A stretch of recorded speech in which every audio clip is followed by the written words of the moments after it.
punch me in the boob.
Hello, Twitch chat. I might be sounding a little bit different. If you haven't read the title of the stream, I have a brand new microphone. It's a new microphone, and I hope it sounds okay. It's crisp. Ooh, good. Ethan sent me this microphone, and I have said that if it sucks, I'm going to punch my pillow very, very hard and pretend that it's him. But if it's okay sounding, then I don't have to do that. The pillow is spared. Sounds good, very crisp. I like it. Nice. I played around with a little bit, adjusted some settings, but it actually is pretty simplistic, straightforward plug and play. You know? Nasala, thank you so much, by the way, for the 3-month resub. Thank you so much for evolving into a silver Eevee badge. That's super nice of you. Thank you so, so much for all the support on this channel. Really, really, really kind of you. But hello to everyone joining. Can we blame him anyway? I mean, I try to find reasons to, so sure. Rabbit, thank you for those bits, by the way. Appreciate that. It's great. Awesome. So it's nice because this has like a built-in condenser that should theoretically prevent the mic from peaking as much as it normally does. I also don't need to be as close to it when I'm projecting into it from where I am right now. Holy like, cow, Brian, 4 months is crazy. 4 months is crazy, Moose. Thank you so much for the 4 months. I appreciate that a lot. But if you guys remember from my other mic, normally I have to have it like kind of close to my face when I'm talking. This is it a lot farther away. So hopefully it sounds okay. I might need to tweak stuff as things go. Trying to figure out. I just recorded a YouTube video for the main channel. And I will be hopefully able to like do some good audio tweaking so it doesn't sound like ass on that video. But we'll see. We shall see. We shall see what happens. It's going to be some possible growing pains, but we'll see. Nosala, thank you for gifting Star Orchid with a sub. That's so kind of you. Thank you very much for that. Guys, kicking it off with the resubs and the gifteds. Thank you very, very much. Can we please get some pride spam for that gifted sub, that kindness? Thank you. I can tell you have your voice still good, and it's off cam. Yeah, it doesn't have to be, like, up in my face. Now, I am going to be buying a mount, which is currently out of stock. Because of the shape of this mic, you need a very special mount. And I can't find it because it like sold out because I guess everyone's trying to do like podcasts and streaming and stuff during quarantine. But I did just buy the pop filter, so my plosives, my P's and B's and stuff are less intense. Margot, thank you so much for the big bits. I hope you get some very restful sleep. Thank you so much for chilling here. Hope you've had a good day. I've had a really weird, like, productive day. So I woke up, like, super early for me.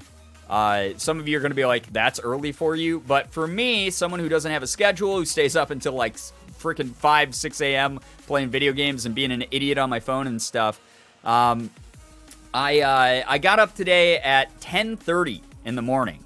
And I hung out. And, it sounds amazing. Yo, I'm glad that it sounds amazing. Thank you so much, Dismiss. I appreciate that. I'm also trying some new camera settings as well, so if the picture looks a little bit more crisp, and if I'm like getting closer and farther away, hopefully it stays in focus, because I messed with some autofocus settings that I didn't get to utilize before because my lighting wasn't good enough, and we recently readjusted the lighting, so I hope that the picture looks okay as well. Are you dropping frames? No, I'm dropping 0 frames, so that must be your net being a butthead. I'm sorry to hear that, Bree. Hey, what's up, Corey? Welcome. Welcome, and hello to everyone coming in here, joining the stream. Thank you again, Dismissed, for those big bits. Really kind. We kicked off a hype train at level 2 already. Picture looks bueno. Thank you. Literally had a kid on a Google Meet yesterday have a streaming setup. Everyone's going to content creation lately. Yeah, honestly, with everyone doing everything from home, like, it's pretty... I mean, it's pretty predictable that some people are going to try their hand at things they didn't have, like, time for before. Some, like, certain types of hobbies, like streaming and podcasts and whatever.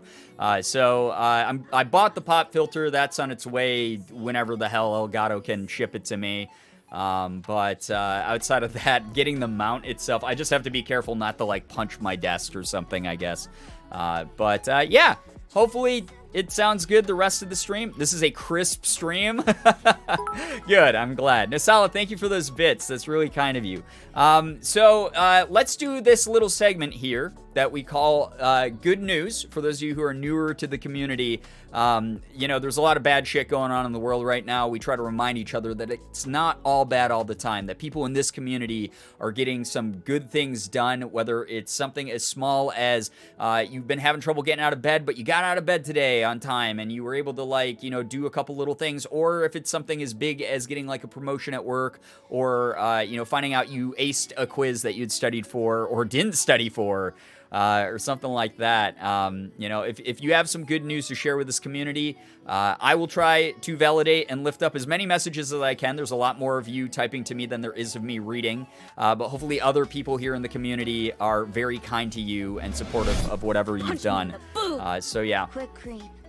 Yo. Paranoid lately, but we need to chill soon. Yeah, dude, Dan, we gotta definitely get some hangout time going, dude.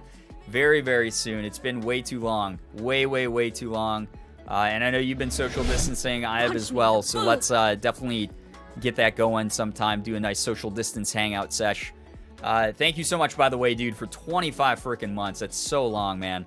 So long. It's so wild that 25 months is such a small droplet in the amount of time I've known you. Like, it's crazy. Thank you for your support, dude. Means a lot. Zenny, thank you for gifting a sub to Crunchy Beans. That's super nice of you as well. Let's keep those pride emotes rolling in the chat for all of the support. Thank you. I really need some good news to read. I had a very sucky day. I'm sorry to hear that, Kitten Charisma. I hope other people's good news helps remind you that maybe your newest good news will be around the corner, as far as you know. Good news, I got a decent amount of work done despite today being kind of blah, and I had a voice lesson today, and we've started a new song, and I hit notes higher than I thought I could. Pretty pog, bro. Yo, isn't that, like, so great when you, like, actually, like, exercise your voice when you sing and stuff, and you, like, able to hit that, like, really high note that you weren't able to before? That's awesome, Shira. Good news, I'm actually ahead of my schoolwork for once. RIP ADHD brain, and I got a 95 on my essay. Yo, dismissed. That is super badass. 25 years, give or take. Dan, how long has it been at this point, man? We've known each other 26. We've known each other for 26 years. And we've been, like, we started our friendship, like, in 3rd grade. And then we sort of drifted a little bit, but then came back full force, like high school time. So it's been 84 years. It's been a long time. I've known you longer than, like, any other friend I have, so I appreciate you, dude, a lot. Thank you. Hi, bye, and good luck with the homework, Mandy. Yeah, Mandy, I'm so sorry if I missed your message, but good luck with all the homework. Hope you get some good rest. Good news before I leave to get ready. We're going to a family friend's later today, following restrictions in in our area. That's awesome, B-Boy. I hope you have a wonderful time. Thank you so much for the level 1 hype train, by the way, everyone who contributed to that. 5 subs, 251 bits. Thank you. 3 freaking months, yo. Nice. I've been working hard and I can't wait to relax with the community. Happy to see everybody here. Yo, 1 billion. Thank you so much for the 3 months. Congrats on evolving into a silver Eevee, by the way. Thank you so much for sticking around as long as you have. Really do appreciate you a lot.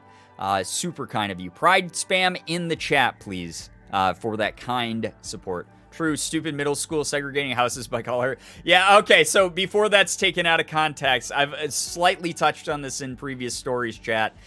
In our district that we grew up in, our middle school was segregated into 3 different houses that they called the green house, the blue house, and the red house. And they've since reclassified them because everyone got like competitive about like, oh, red house is the bad house, or like green house is the bad house, or whatever. But they separated because our school district was so big. They sort of like broke up everyone into different like buildings. And so like, even though Dan and I were friends from like 3rd grade up until like 5th, when we hit 6th grade, which is when middle school started in our hometown, they broke us apart and I wasn't able to see him for a couple years. And then once high school hit, then we got to start hanging out again and rekindling that friendship, which was great. Hello, Ethan. Thank you again for the mic, dude. I hope that it doesn't suck. I hope that it sounds okay. I'm praying for your mental image that this doesn't sound shitty, because I told my chat already, if this is a crappy microphone, I'm gonna hit my pillow really hard, and I'm gonna pretend it's you, because you sent me a broken, horrible item. But I think from what everyone said in the chat, it sounds pretty good. How are you, Brian? I'm doing really well. I'm a little bit tired because I woke up so early for me. I woke up like, I don't know, like 2-3 hours like sooner than I normally wake up. And I was just like, you know, awake, not able to go back to sleep even though I was super tired. So I hung out on my phone, did a bunch of business emails on my phone ahead of time, like earlier than I normally do, which was kind of nice because that cleared up the day for Morgan and I to run a couple errands and like drive around together and stuff. And then on top of that, I got a YouTube video done, uploaded a VOD on the VOD channel. If you guys haven't checked out the VOD channel, you can go to my main channel, and it's in the featured channels there. It's just called Girbeagly, so VOD and then Beagly, all one word, if you want to search it up there. So I uploaded a VOD, recorded a video for the main channel that I'm going to be editing tomorrow. And set up this mic, organized my Pokemon cards because I'm a giant nerd and I started collecting those again, for those of you who missed that. And just, I don't know, it's been a weirdly productive day, even though I'm a sleepy boy, you know? Brian, do you make music? I used to make music. I used to make a shit ton of music. I've actually been thinking about buying a music producing program again, and making music once more, because I'd really love to get back into it. It's a huge passion of mine. Are you utilizing those mixing features? I sure am, man. I tweaked them a little bit. It's actually a lot more simplistic than I thought it was going to be. So it really wasn't like super deep, and there's not like a lot. There's not a lot you can do with this mic, which I'm surprised at. Like it's a very basic mixer built into it and the software, but it sounds okay, you know. Thank you so much, Shira, for sharing that. You really are on that grind. Yeah, Lav, I'm trying to be, you know. You think you're a nerd for Pokemon cards? Ethan has opened like 700 booster boxes on stream. Yeah, and some of them were fake, which is awful. Revive that. Yeah, I'm not gonna bring back the old music, Dan. That's something that I've talked about before, of like, that was made like during a very bad time of my life, and I don't want to go back to that. You remember the bad emo music. It was pretty cringy. But and I don't say that about like much of my past, because like the whole thing is like, as you get older, you're like, yeah, that was cringy, but like I don't have to dwell on it. I've grown and I've learned from that moment. But I'm definitely at the point where I'm like, I don't even like hearing that old music. You mean the high school techno? I was just telling a story, dude, about how Chris and I, we sold enough $7 CD EPs in school that we each got like a sum of like 1K, and I spent all of mine pretty much on magic cards, like an idiot. So, yeah. Only 2 of the packs were fake. That's 2 more than you needed to have fake packs. Speaking of packs, should I open some packs this stream? Should I open some packs? I do actually plan, though, Dan, on making EDM again. Probably not like 2000s techno trance style shit anymore, but like lo-fi is sort of in my orbit. I really like future bass. I like a whole bunch of like progressive like house shit. Like I might make a very, very, very wide array of like electronic music, and I might even make some like, I don't know, some like low-key like Joji style bops if I can think of some good stuff, you know?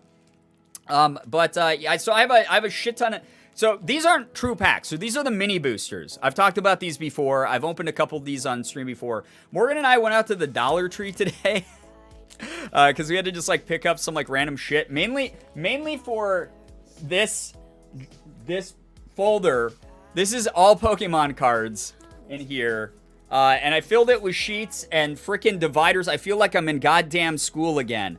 But I have like divider tabs for like each collection. And I have like extra sheets in each collection so that I can put them in there in chronological order because I'm that insane. Like there's like blank pages in here that are like left open so I can like, if I happen to get this card from each collection, I'm going to like throw it in here. So it's stupid and insane, and but it's like my crap. You know, some people like during quarantine like picked up like knitting and shit. I picked up Pokemon cards and like arranging them for hours in a folder because I'm enabled by you giving me too much of your money and then using it on like cards and shit. Good God. Oh boy. Anyway, so we went to the Dollar Tree. And instead of like going out like a normal person and buying like some booster packs or like trying to find a comic store that was open and buying like a booster box, I wanted to limit like the number of stores we were at today. That's another part of it, is just like COVID is at a very low rate here in Rochester right now, but it doesn't mean that it's gone. All it takes is one person being irresponsible to spread it and make it exponentially blow up again. So I just bought like, these are each $1. And you get 3 cards in them, so it's about the same cost as buying, like, it's actually a little bit cheaper. Booster packs around here in Rochester are about like $4. So I get 9 cards, and those come with 10 cards. This is 9 cards for $3. And granted, they're like pretty randomized, but they're from all different types of collections. Like, you can't really like find these like very often in stores anymore. There's like, this is Celestial Storm. Oh my God, it's so nice to have like it like be in focus because I adjust my autofocus. We got Lost Thunder, we got Unbroken Bonds, we got Unified Minds. So a bunch of like the Sun Moon ones, which are like a little bit harder to find these days because they're moving over to Sword Shield because they just had Champion's Path come out. They have Rebel Clash and what's the other one? Darkness Ablaze. So I got like a couple Sword Shield ones, but like I'm just like doing this stuff. I'm gonna do a good old clickbait. I bought $1,000 of Pokemon cards video soon. Good old clickbait video of 1,000. Did you actually buy $1,000 of Pokemon cards, or is it clickbait because you had $1,000 worth? Like you opened them, like you only bought like 200, but when you opened them, they were worth 1,000. Like what? You with the video titles, man. I've been taking a page out of your book with my VOD uploads. I don't know if people have noticed, but I have like freaking the VOD titles on the VOD channel are just so goofy. They're just I don't know. I've enjoyed creatively titling my videos instead of just being like, this is like part 72 of my whatever Minecraft playthrough or whatever, finding grass. Like it's been nicer like making some like funnier titles. I've gotten a card that's worth $30. Beat that. Nice. I have a couple cards that are worth like $50-$60, but they're again at my parents' house, and I hope they didn't sell them all. But I have to go check. No, I'm gonna buy $1,000 of new booster packs soon. Ethan, everyone stop giving Ethan your money. Give me the money instead. Don't actually do that. No, I can't. I'm getting so bad about just slipping up and saying bad jokes about money. I don't mean them. This is a /J/S moment. Okay? This is me kidding. All right? I need to stop doing that. I need to... it's become so second nature because that's like a meta joke in this stupid community. Oh, God. Stop. Thank you, though, Trinity, for the 100 bits. I'm gonna go ahead and slash SRS. No. Also, Corey, thank you for the 100 bits. You guys do not have to do that at all. I really appreciate that a lot. But you don't have to, okay? Thank you also, Introvert Impossible, for the 200. Brian, please take my money. Listen, think of it this way. Your time is a priceless commodity. It's a priceless resource. You already give that to me by being here hanging out. Please do not give me money on top of it. I'm going to use it on dumb shit. I didn't have any impulse control. This is literally like $20 or like $15 or something worth of, or like how much? It's $17 worth of $1 mini boosters. Stop giving me your money. I'm going to use it for shit like this and the Travis Scott burger. Stop it. Seriously, Dismiss, thank you for the 100 bits. And Glitter Ashley, thank you for the $1. I appreciate that. But please do not worry about doing any of that. You guys have given me enough between like the bits and the subs, like to cover the cost of all these stupid cards. Stop doing that. Stop it. Good Lord. Our time is barely worth a corn dog and a sticky hand. Don't say that about you. Don't say that about you. You guys, your time is literally priceless. That's like, there's hidden potential in time. You know, the longer you're on the earth, the more likely you are to like accomplish something really badass. Please do not give me stuff. Thank you very much, Introvert, for more big bits. I don't know if I don't deserve it any more than anyone else. That's the thing. But thank you very much. $1 for one pack. Yeah, it's only $1 for each of these mini boosters. It's really nice, like I said, because you get some of the older collections. 50 bits from Glitter Ashley. Thank you. It's for the meme, my good sir. Have you actually had this Travis Scott burger? Is it all right? And more times than I'd like to admit. I've had the Travis Scott burger 3 times in the past month. It's actually really good. I like it a lot. It's a really good deal. It's $6. You get a quarter pounder with bacon and cheese on it or whatever. And then you get a medium fry and a medium drink. And like a barbecue sauce on the side to like dip the fries in for like $6. That's a good deal, dude. That's like a good deal. Oh my God. Thank you. Lesbians. Thank you very much, Dark Kit, for the 2 gifted subs to Rosen Jan and to Charlotte303. Thank you. If either of you are in the chat, please make sure you're saying thank you to Dark Kit for that. I spent $1,000 on Travis Scott burgers. Oh my God. If I ever have like stupid disposable income, if I ever get like a sponsor that's like, yo, we're going to pay you like $10K to do this campaign. I don't know if it's ever going to happen. Probably not for me, but you know, there are sponsorships that exist like that out there. But if I ever get like a $10K sponsorship, I might make a stupid video like that. People should not give me money, whether it's sponsors or people who watch this channel. Stop it. Just don't. I am a very irresponsible ADHD person. I will go, hey, I'm walking through a Target, and I saw that in the toy aisle, they have retro-style Power Ranger toys. Now I'm going to buy one, because why not? It's $6. I'm an idiot. Like, don't, stop it. Oh, my God. McDonald's sponsor him? Oh, my God. If I got a Mickey D's sponsorship, dude, oh, boy. It's all over for me. It's all over for my workout. Right now, right now, I won't lie. Right now, I'm eyeing one of those like collapsible exercise bikes because I've been eating like shit during this quarantine and I'm not feeling comfortable enough to go to my gym because it's like packed in people together working out. Like they have like social distancing guidelines, but like there's every time I drive by my gym, there's like a shit ton of people in there. And I'm like, I don't want to deal with that. That seems like a bad risk to take for no apparent reason at all. You do you. Right. Live your irresponsible well, thank you, Johnny, but stop. You have enabled me far too much. Stop it. But I appreciate the support a lot, seriously. You could get a 10K sponsored stream, no cap. Dude, no way. That's almost as many dollars as there are followers on the channel. There's no way I'd pull that. If I am honest, I did, so I'm not going to name the campaign, so I'm not breaking NDA, but I was paid $500 for a sponsored stream recently. So 500 felt pretty good. I was happy about that, but I I don't think like 10K. I don't think 10K is going to happen for me anytime soon. But that's why I'm working. You know, that's why I'm grinding. I like I said, I recorded a video for the main channel. I'm putting up stuff on the VOD channel. I'm trying to stream like as many days a week as I can. I'm getting on that grind. I'm making enough to pay for my rent and bills comfortably, and I really appreciate you guys a ton for that. I've been able to take Plinko in for all of his testing, which has been more money than I want to admit.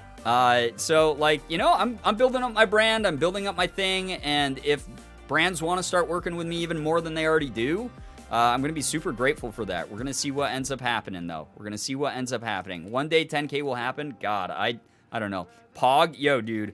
Let's hope it's Pog enough that I can buy a booster box sometime soon and not feel weird about it. But anyway, I got this Celestial Storm booster. This is the only one of Celestial Storm I could find in the store. I literally rooted through every pack in there. Hurrah indeed. Yo, thank you for the 6 months once. Congrats on evolving into a gold EV badge. Thank you for using your Prime, especially because you could have used that on pretty much anyone else, and you've chosen our horrible little community to do that with. But thank you. I appreciate that so very much. I'm going to go ahead. Why not? You know, like I got them just sitting here. I might as well open like a couple like mini boosters or something. What the shit? Thank you, anonymous gifter. Why? Whoever you are. Thank you so much for the 10 gifted. Thank you. You really didn't have to do that. Thank you for gifting CMY Harry. Oh, I see. It's See My Harry Sack. What a clever name.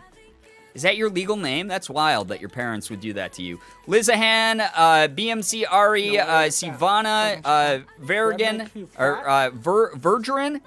Actually Gimli, I like that name. Silent Shay, Joe Blue, and Lil Lakota. If any of you are in the chat, please make sure that you are enjoying those emotes and sub badges to the fullest and enjoy that generosity from the anonymous gifter. Thank you so much, whoever you are. Thank you for your support of the channel. You seriously don't have to do that at all. That's really, really kind of you. Camarema Bam, I see that you subbed as well. Thank you so much for the tier 1. Really means a lot. Now, just as a reminder, guys, these mini boosters only come with 3 cards, so they're not... it's rough sometimes you're the only person to realize that. Oh, no. Oh, man. It took me a second to realize what the pun was as well. I like a good pun every now and then. Again, these are mini boosters, so there's no guaranteed rarity like there are in like a full-size booster where you're like guaranteed to get X number of uncommons and X number of rares and whatever. So these are just like, they could be a pack of 3 hollow ultra rares, or they could be just like 3 common cards. They could be 3 energy cards for all I know, but we're going to go ahead, we're going to open these and check them out. So let's see here. We started off with a Larvitar, who is a common boy, little common boy. We got a Whalmer, which is also a big common boy. He's so happy, though. You know, you can't feel disappointed about getting a little Whalmer, you know? And then we got the trainer card of a Rainbow Brush. And I know nothing about Celestial Storm, so I don't know if these are any good or not. Probably not, since this is only an uncommon at best.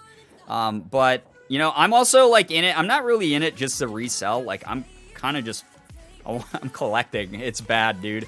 I'm collecting again. I didn't think I'd ever get back to my... to my addiction to cards. I used to collect Pokemon cards and Magic cards, as I shared in, like I said, in the story I told the other day. When I got access to like around $1,000, like I spent it like pretty much all on Magic cards, like an irresponsible teenager should. But boy, do I kick myself in the ass. Like $1,000 is a lot. Thank you again for everyone who just subbed, gifted subs, etc. That's so kind of you. Hey, what's up, Sky? New mic is Pog. Yo, I'm glad to hear that. Happy early birthday. Yeah, whose birthday be it? Happy early birthday once. Happy early birthday. When it is your actual birthday, if you're here, we'll also wish you a happy birthday then. So that's all we got from Celestial Storm. It happens. I'm not disappointed. This was $1. Here's the thing. I pulled one $20 card out of any of these packs, and it paid for the stack of cards that I just showed off. Yo, what's up, Youngblooded? Thank you for the bit. Hello, Brian in chat, and also good night, Brian in chat. Hopefully y'all don't give me cursed streams. as I let the stream lull me to sleep. Yo, thanks for the lurk. Appreciate you being here for that. I hope you get some very restful sleep that is not ultra cursed. I'm going to be bald by the end of application season. You know what, Sky, I've said this before. If an absolute internet moron like me can apply to college, get into a college that I wanted to, even had a couple full ride offers, and then got through college, any of you can. Trust me, any of you can. I'm a very low benchmark to set when it comes to any milestone in life. Literally any milestone in life. All right, I'm going to open some of the Lost Thunder because I've never opened these. This is another Sun and Moon collection, but I've never seen these mini boosters at the store before. So I was like, yo, I got to get some of these. So yeah, I just got accepted into my college. Hell yeah, Mochi. That's awesome. Just call me Mochi. Very cool. Yeah, sure, we can do it. Yeah, you guys, trust me, you got way better heads screwed onto your shoulders than I did at your ages, so you're going to do great. Yo, Zenny, thank you for gifting a sub to Beans. Another gifted sub from you. Thank you so much. That's really nice of you. Chat, can we get some pride spam for that generosity here in chat? Beans, if you're hanging out here, I hope that you're saying thanks to Zenny. Oh, you already did. You guys got great manners. You guys are great.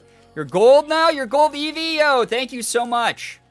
Thank you. The head screwed on my shoulders is about to fall off.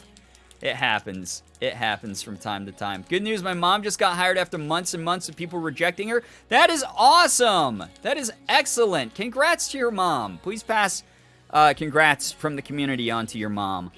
That's wonderful. All right, we got... What are the cards that we just got here? We got a Chubchoo. A little cutie bear boy. A Chubchoo. Look at him. He's so cute. Another little common boy. That's okay. We got another we got a Fampi, which is a little elephant guy. I've never actually seen the art from this collection, so this is like kind of cool for me. It's pretty neat. All right, autofocus just wants my face, so if I move my face closer, will it? No, it's only focused on my face. That's wild. So just holding it up like that. Got to get a good thumbnail for the VOD channel, right? That's another little common boy, and we got another uncommon. This is the Fairy Charm trainer card. It's kind of cool though. I like the art style that's in this collection. Part of the reason that I've been collecting as many of the Sun and Moon collections, even though they're a little bit older, is a lot of the like more I guess like sun-setting cards that they have like in Pokemon are worth a little bit more and are going to appreciate and value a lot quicker than some of the newer ones, minus like obviously like Charizard and whatever. But on top of that, I love the art, like, in Sun and Moon. The Sun and Moon cards have, like, this really cute art style for most of the collections. I just saw a video of a very crisp keyboard being typed on. I am content. Nice. Some of that ASMR typing. Do you know what kind of keyboard it is? Ethan can attest to this. I'm, like, a gigantic, like, keyboard and mouse peripheral, like, geek. I'm so into keyboards and mice, like, computer mice. I'm pretty dog shit when it comes to the rest of like computer peripherals and stuff, but when it comes to like the actual stuff you use to like type and click on stuff, oh man, I'm very into it.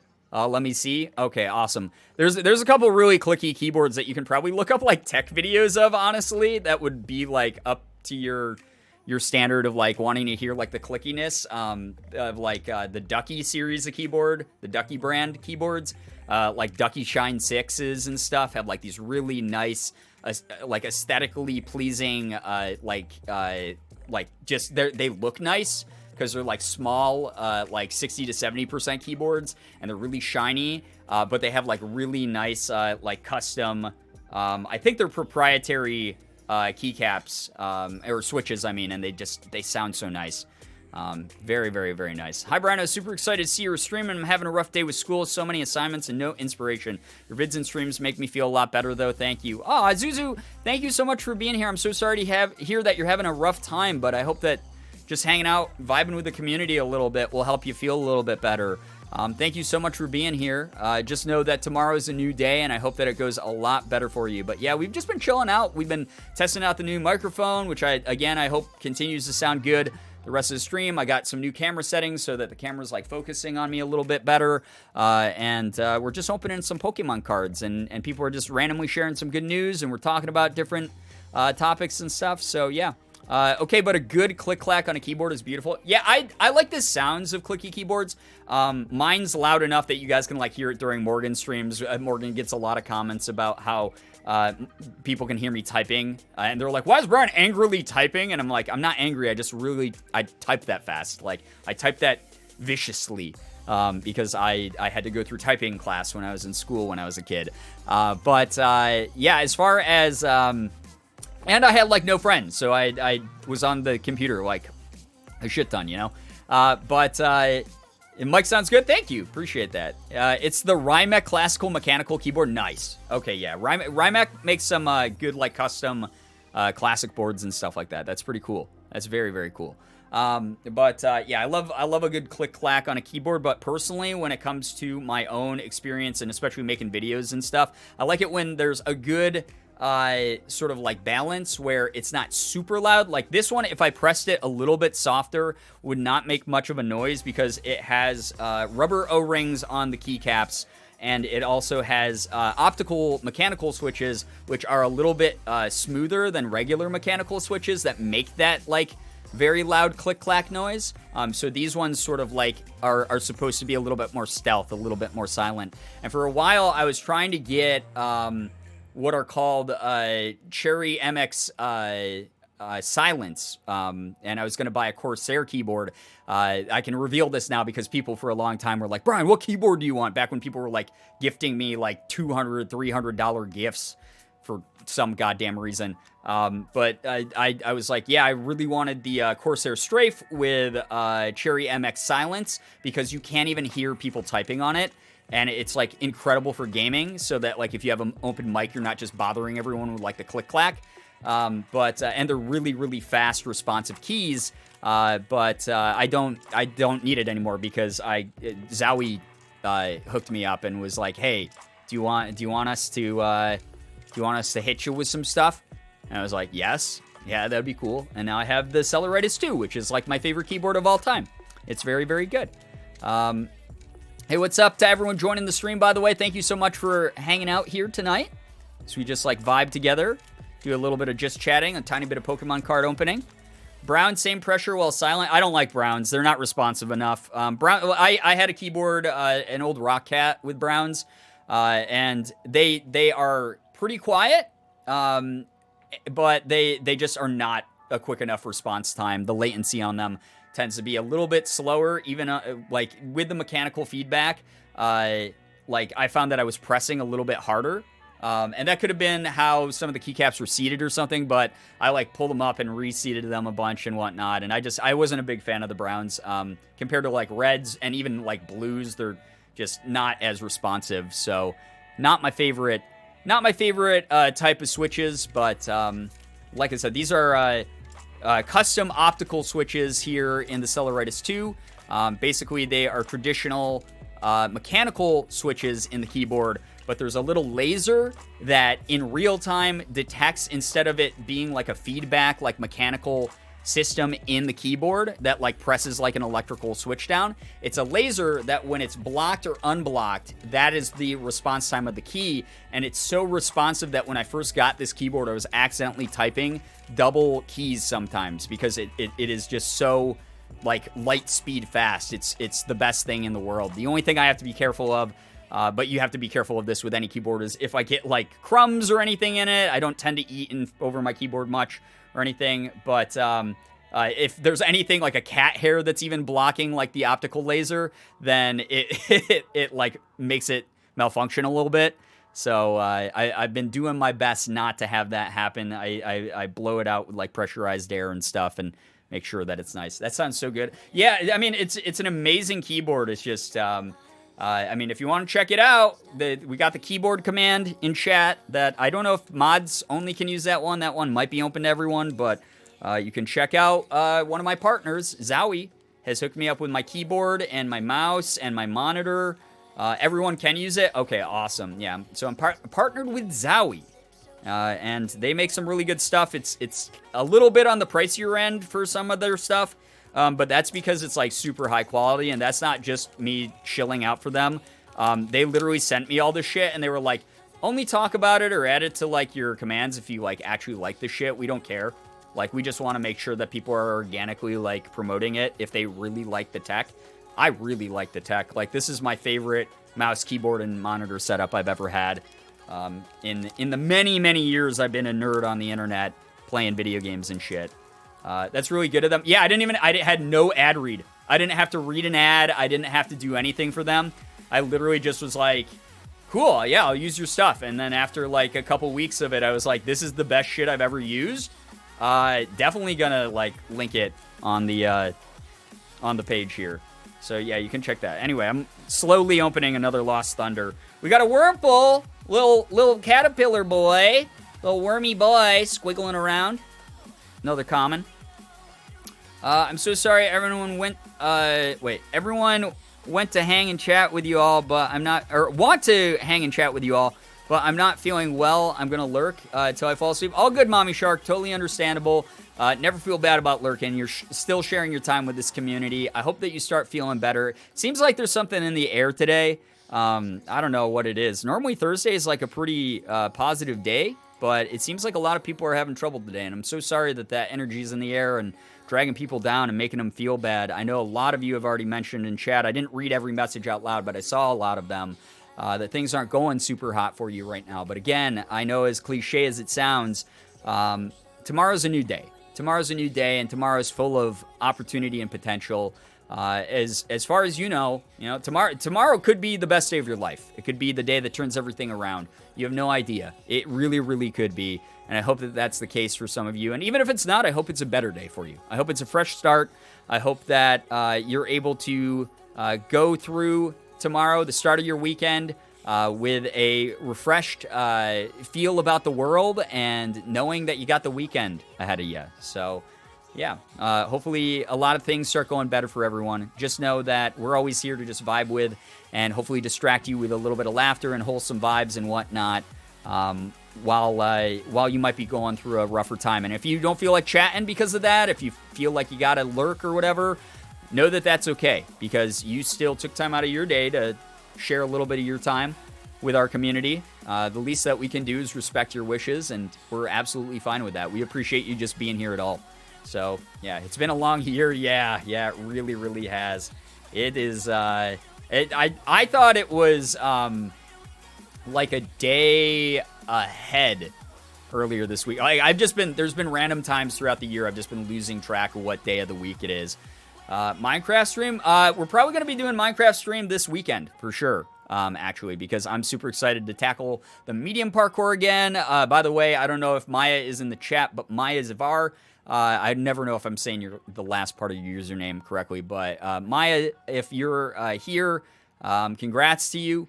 If you're not, Maya recently finished the medium course and got the treasure at the end of that. So unfortunately, the chest is empty, but you can still get bragging rights by finishing the parkour on the medium mode. I plan on beating it one of these days. I'm very excited to. It's so awesome. We got a parkour course, and Lav has done a lot of upgrades to the server to make it a lot more lag free. I worked on my house a little bit the other day, just logging on and off stream. So there's a lot of stuff that we can do for a Minecraft stream coming up here. Remember, you guys can always submit stuff to the mods too to add to the Minecraft Museum. You can go on the server 24/7 and just goof around on there. Even if you're alone, you can still start building up your own stuff. And it's really cool. Maya has $144,000. What the hell? That is so intense. My God, that is wild. Maya's a goddess of the parkour. Yeah, Maya really is unbelievable at the parkour stuff. So we're gonna do another Minecraft stream with the community. So if you're someone who plays Minecraft and has the Java version of Minecraft, you can join us for that. If you haven't joined the Discord server, it has all the info on how to join the Minecraft server over there. Feel free to please join up on the Discord and get some good shit going with the community. Make some friends, do some good stuff. Oh, I didn't finish showing off the cards. What the hell's wrong with me, dude? I distract myself. We got Jigglypuff.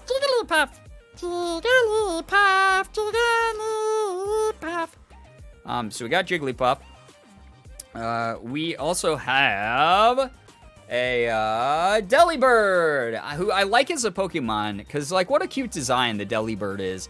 Not a rare, but a cute little uncommon boy. And again, see what I mean about the art? Like, what a cute art set Lost Thunder is. I put you to sleep with my Jigglypuff song. Jigglypuff used Sing, and it was super effective. That always catches me off guard. Whoa, that impression. Jigglypuff, like, I've been doing the Jigglypuff impression since I was, like, a child. You know? Delibird is so cute. I love Delibird. We're gonna do... Yeah, might as well do the last Lost Thunder pack. Look how shiny that is when the focus on my camera looks nice. Yeah. Yeah, some good stuff. Again, if you got a Dollar Tree nearby you, folks, you might be able to buy little mini boosters like this for only $1 doll hair. Only $1 hair. It's really nice because you can be an idiot like me and buy enough to have 50 new cards in your collection for like 17 bucks. What a steal. And you're not guaranteed any hollows or rares, so that's like the dumb part. But it's just fun to open them and it's fun to find them. I don't know. I just like collecting, you know? Just $1 hair? Only $1 hair at the Doll Hair Tree. Yes. Are you planning on continuing Spirit Fair? Yeah, 100%. There's no question. I just put up a VOD of our latest play of it on the VOD channel over on YouTube. So please, if you haven't subscribed to the VOD channel, we have over 100 subs there, which means that I get my custom URL soon. And by soon, I mean, I apparently have to wait like 30 freaking days to get it. So I have to wait until it's youtube.com/vodbeagly for like 28 more days or some shit. And then the other part of it is to monetize the channel, which actually makes some of the process on YouTube a little bit easier to do things. I have to hit 1,000 subs. So if you have not subbed to the VOD channel where I upload these streams so that they're up there forever instead of you having to rely on Twitch's VOD system, which does a lot of annoying things, like deletes the VODs after 60 days no matter what. You can't save VODs forever on this site. The whole reason I set up the VOD channel is so that you guys can have the VODs to watch whenever you want. You know, any people who want to like go back and relive moments from the community or get clips for like montages or edits or whatever, you can do that over there. Or if you miss a stream or have to bounce early, the VOD channel is for that. So it's some good stuff. We're a quarter of the way there for subs. Awesome. Thank you for letting me know, Anna. Appreciate that. That's awesome. So yeah, once we hit 1K, we'll be monetized on that channel as well, which is cool. And then, like I said before, we have some more plans for content coming up here soon for both the main channel, which I just recorded a video for, and we'll hopefully be able to edit it all tomorrow and put it up tomorrow. If not, it will go up on Saturday. But on top of that, I might be making a commentary channel, and I still have to like determine if I want to put commentary videos on my main YouTube channel or make a brand new dedicated channel just for commentary so that I don't confuse the algorithm too much. But at the same time, it's like Pewds did that on his channel, and granted, that's a very weird comparison because he has like millions of subs, so it's very different that he like, you know, flip-flopped between like gaming and commentary and like sprinkled like whatever various shit in there. And he has like a huge fan base, but I don't know, we could maybe make it work. I just have to think about it. I have to weigh the pros and the cons of it, because sometimes starting with a fresh channel is actually better on YouTube. So yeah. Wait, content plans? Imagine having a plan so organized. I've been on fire today, I won't lie. I've been doing a lot of cool stuff today that I'm normally not this productive, and I'm really, really happy that I've been able to be today. So, yes. I thought you could save them if you put them in a collection. No, you cannot.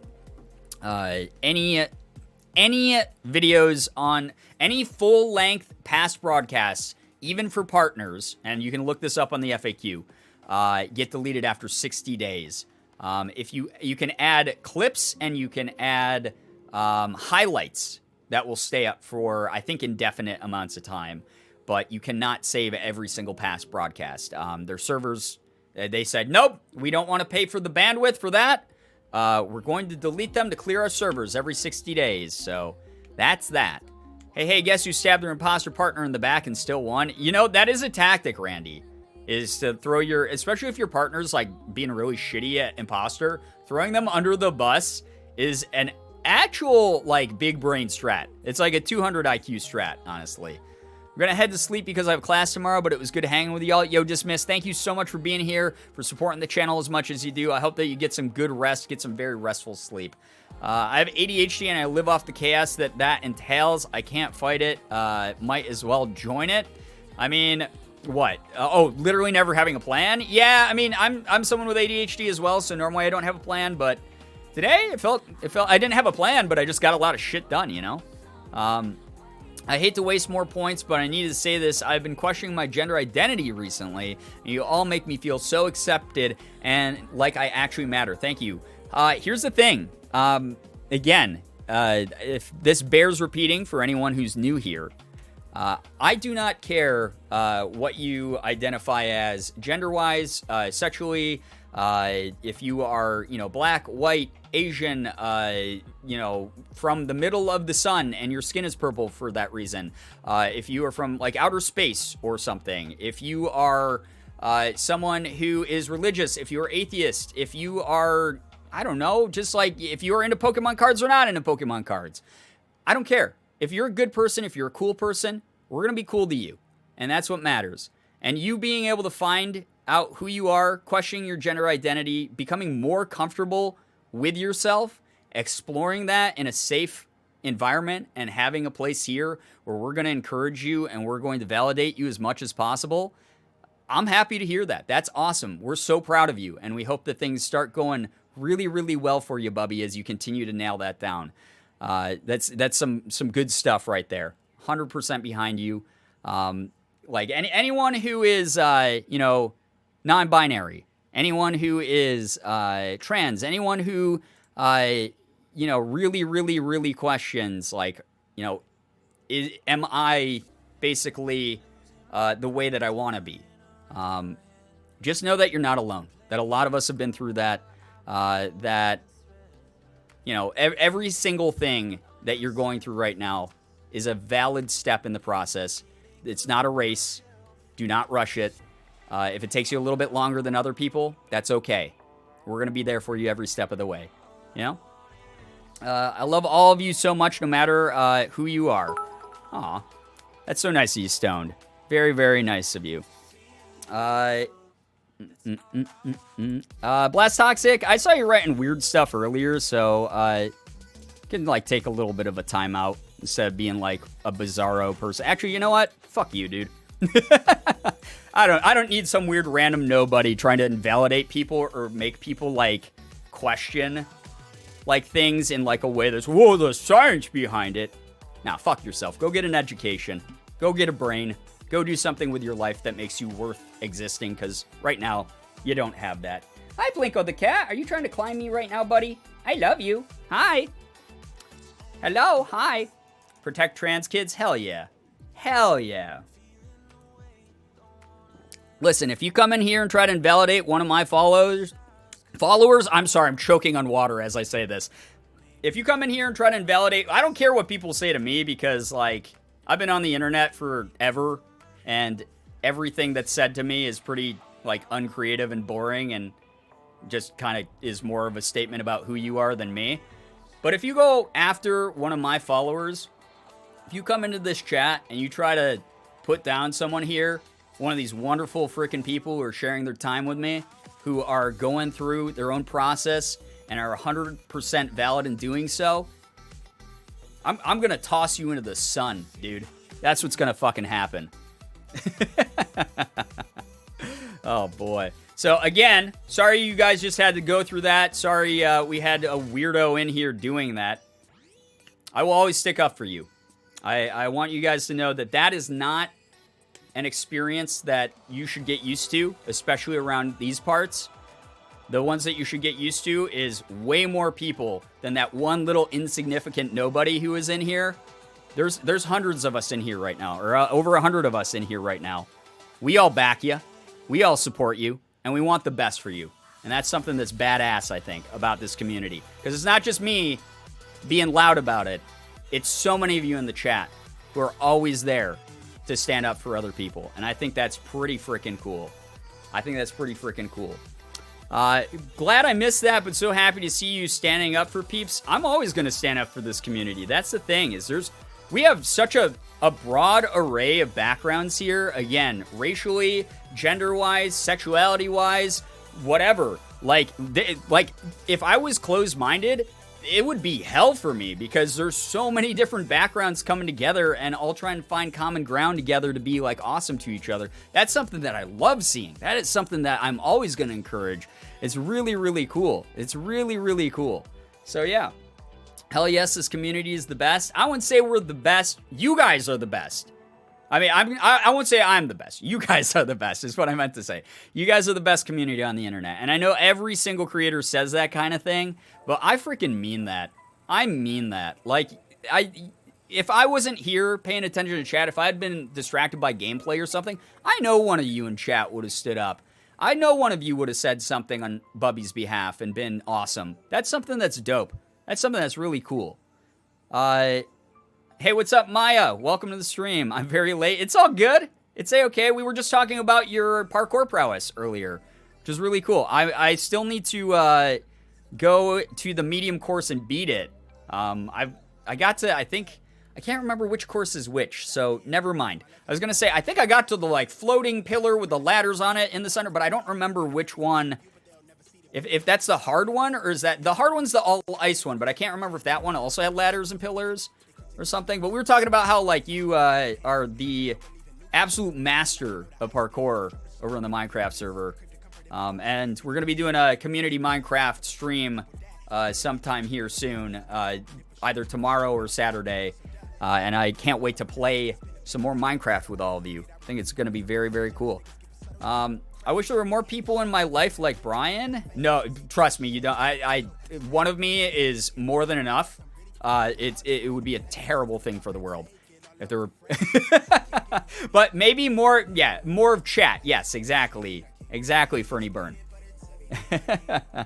Also, Randy, I'm sorry. I think you sent this 5 minutes ago. I'm so sorry I missed it. Thank you for your bits.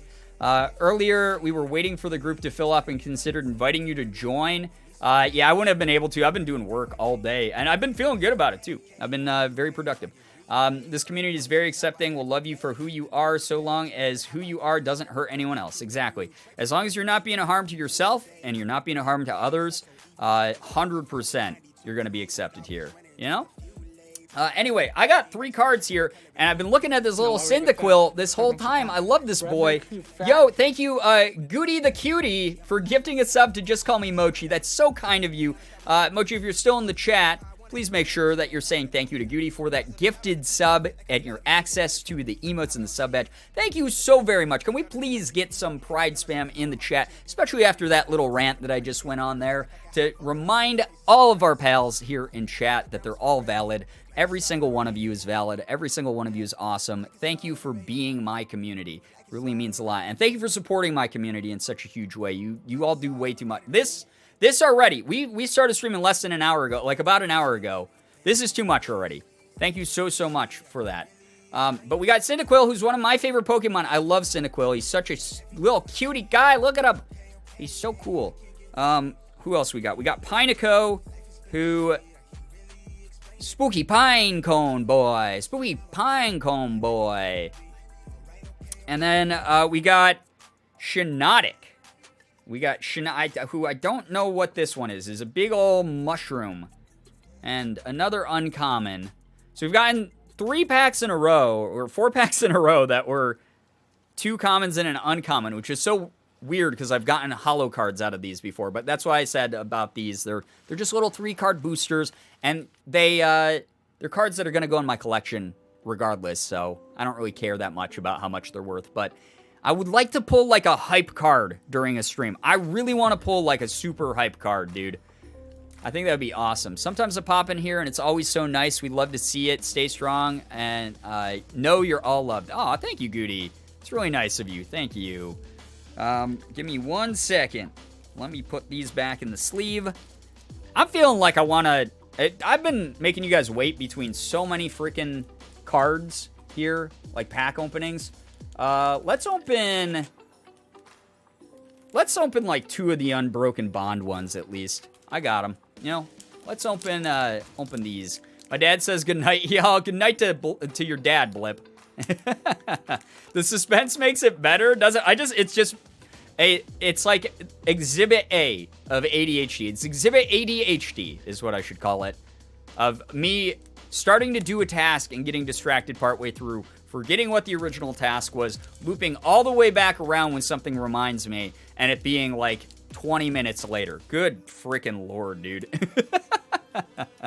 You guys ever just want to say, fuck COVID and give Brian the biggest hug? Because me too. Punch me in the boot. I appreciate the sentiment. You know what? Hug through the screen. Yeah, we did it. Ooh, we did it. We hugged through the screen.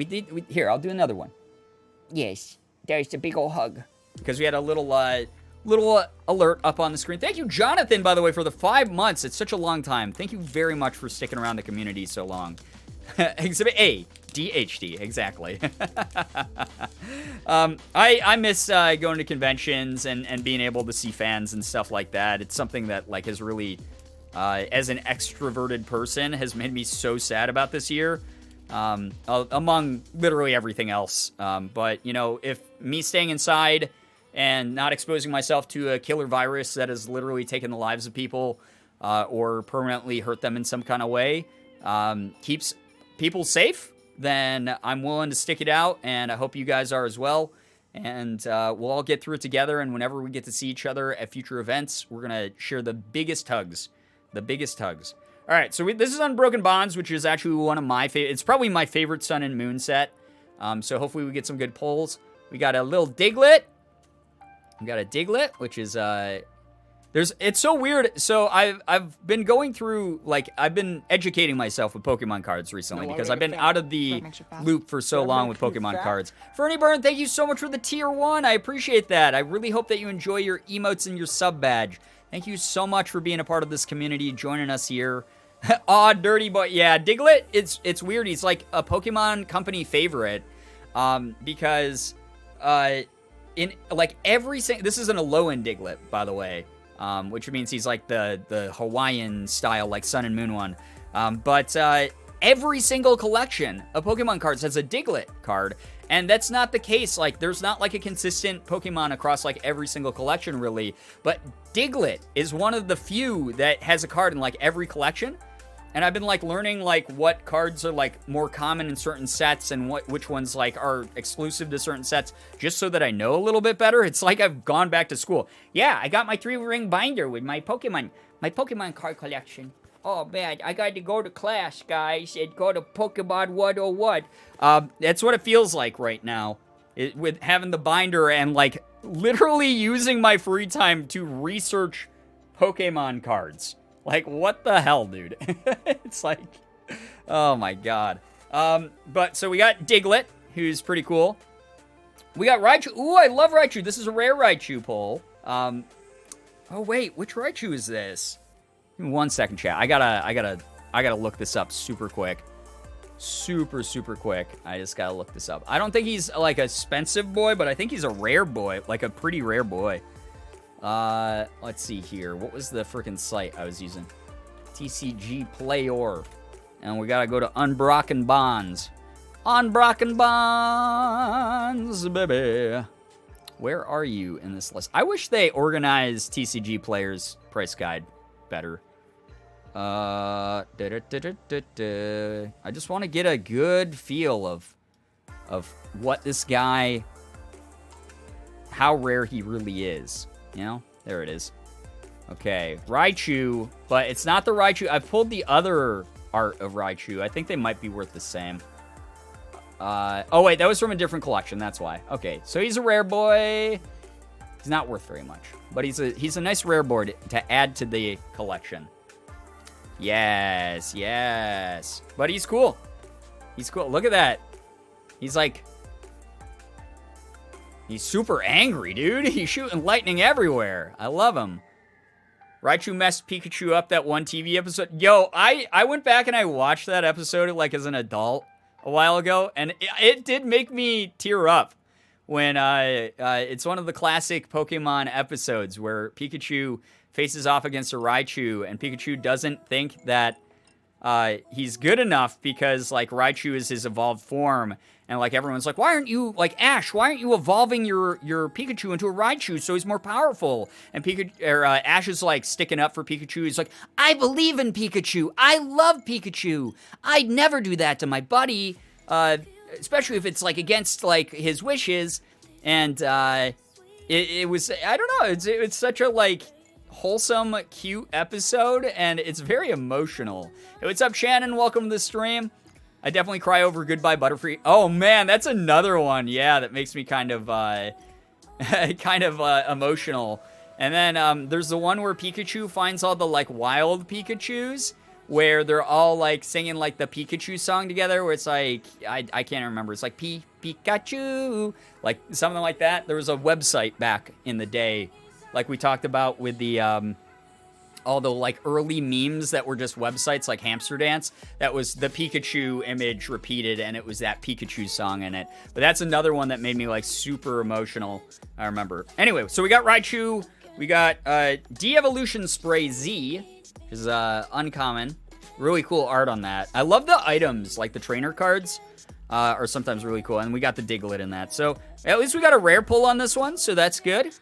Nice little Raichu boy. Definitely something that's going to bolster my collection again. The Pikachu song? Yeah, the Pikachu song was great. It was a very, very good song. It was catchy, and it was so cute. So freaking cute. And Ash told him he can be happy with the Pikachu. I know that he's like, that's the part of that episode that like kills me, Cheesecake, is at one point, like, Ash is like, go ahead, Pikachu. Go live with the other Pikachus. You'll be happier there. And he's like, it was great seeing you. And he, like, pulls his hat down because he's, like, crying and, like, tearing up. But he's, like, letting Pikachu go, like, live with, like, his Pikachu colony. And I remember even as a kid being like, I'm sad a little bit. And then, like, as I got older and I rewatched, like, a bunch of Pokemon as an adult, I was like, no! Like, why don't? No, you can't break up the team. You can't break up the Ash Ketchum Pikachu duo. And that episode definitely made me super, super, super emotional. Crushing on PML, hello. Hi, welcome to the stream.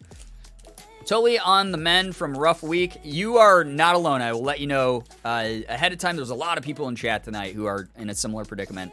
Was in a bad car accident. Oh, that's a different kind of mend. And I'm bedridden for the next week. Oh my God, Shannon, I'm so sorry to hear that.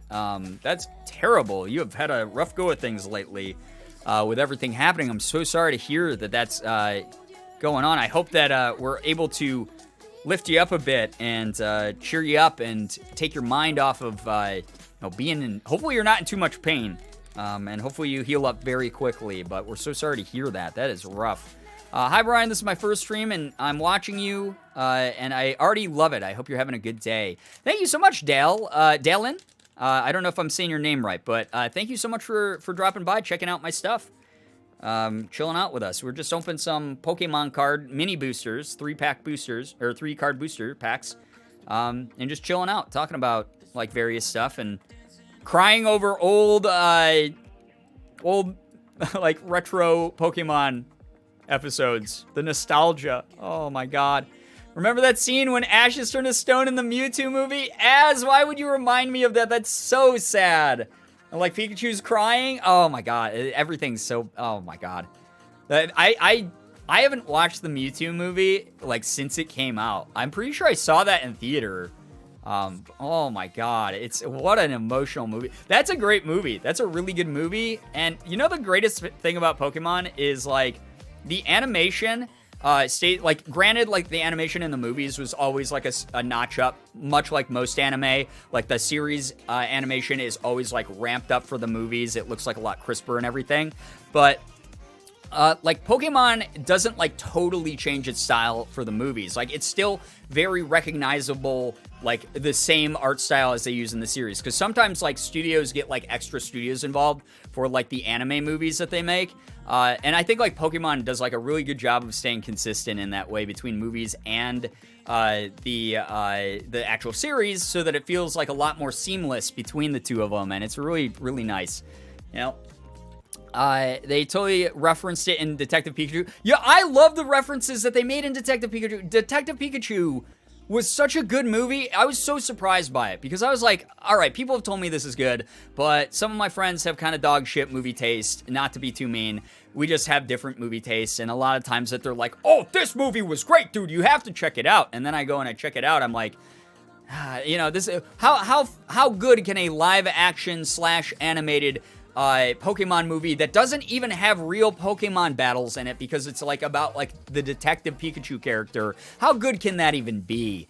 Like it's not the Pokemon world I fell in love with. And then I watched it and I was like, of course this is the Pokemon world I fell in love with because this is what it would be like in day-to-day life in the Pokemon world. And there was like so many great little like twists and turns in it. There were so many great little like character development moments. There were so many like authentically funny, like humorous parts of it, and it was cute as hell, and it was so freaking wholesome. I love that movie. I love Detective Pikachu, like no joke. I really, really love that movie. It knocked my socks off. It was so much better than I could have ever predicted. So I really liked Detective Pikachu. So that was one that I went back to like some of my friends who told me to like watch it, and I was like, dude, you were right for once. So we got Seal, speaking of Pokemon, we got Seal, who's a good little starter, or not starter Pokemon, but a basic Pokemon.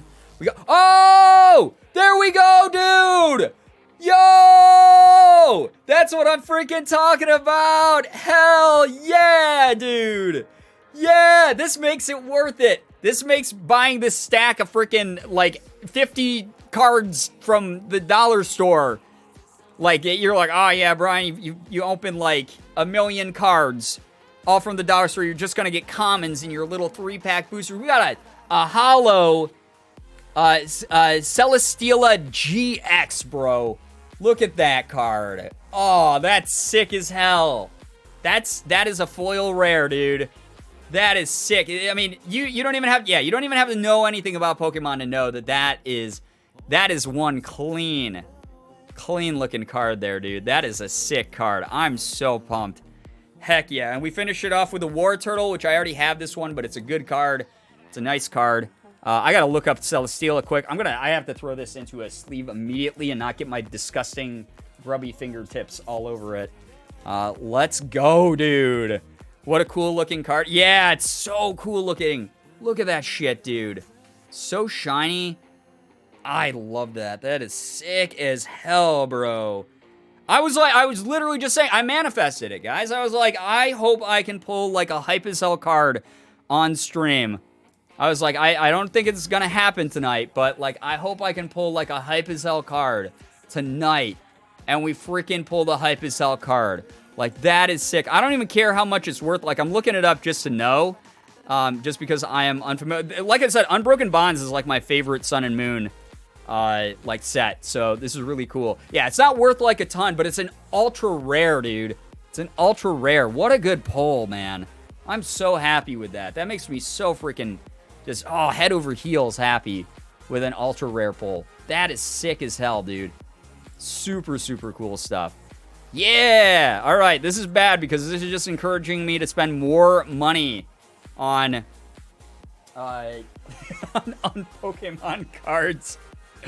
Oh, dude. And that was the last pack I was going to open tonight, too. Shit, dude. That's wild. Unless you guys want me to do a couple more. I still got this stack here. We could finish the last two Unbroken Bonds ones, maybe. Or something. I don't know. I kind of want to, like, not end the stream, but, like, end the Pokemon, like, openings on, like, a good card like that. Because I don't want to, like, be like, oh, cool, and then I got a drowsy on, like, the last couple. But, man, that's one more at least. Oh, boy. What the hell? Did you guys synchronize this shit? Johnny and Jilly Jam both redeeming 30,000 Weibos here for story time dabs. Holy cow. Holy cow. And the cards here, it's perfect. I guess the channel points have spoken. I guess they've spoken. Thank you, both of you, for sticking around long enough to save up for this awful dog shit tier of what I do on stream.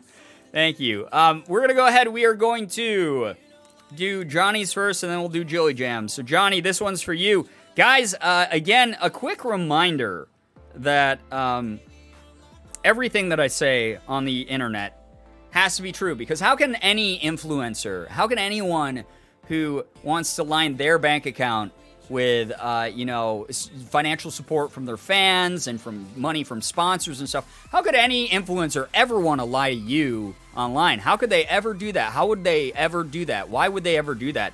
Everything I say here is true. Everything that I say here is true. I don't know if I've told you this story before, guys.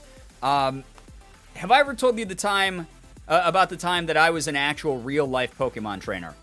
Yeah. You guys might think, oh, this is a child's game. This was a video game and a card game and an anime. It's fake, but it's real. Have I ever told you about the time I was a Pokemon trainer on the path, actually, to become the Pokemon master for a while? Have I? Never. I haven't. None lies with left truth. Right? Stories are 100% real. It's true. It's true. No, I have not told this. Okay.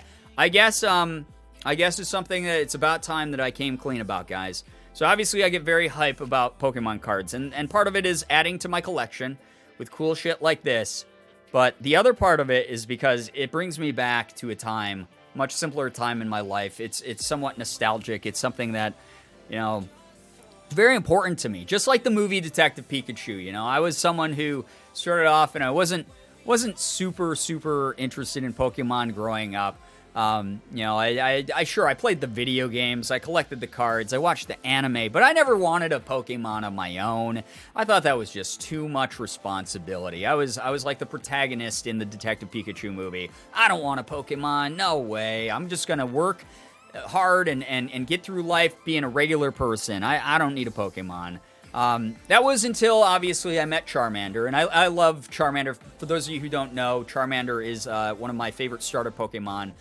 So I met Charmander. I actually got to meet Professor Oak, and it was back before he was, as popular as he is now. So we did only have Charmander, Bulbasaur, and Squirtle.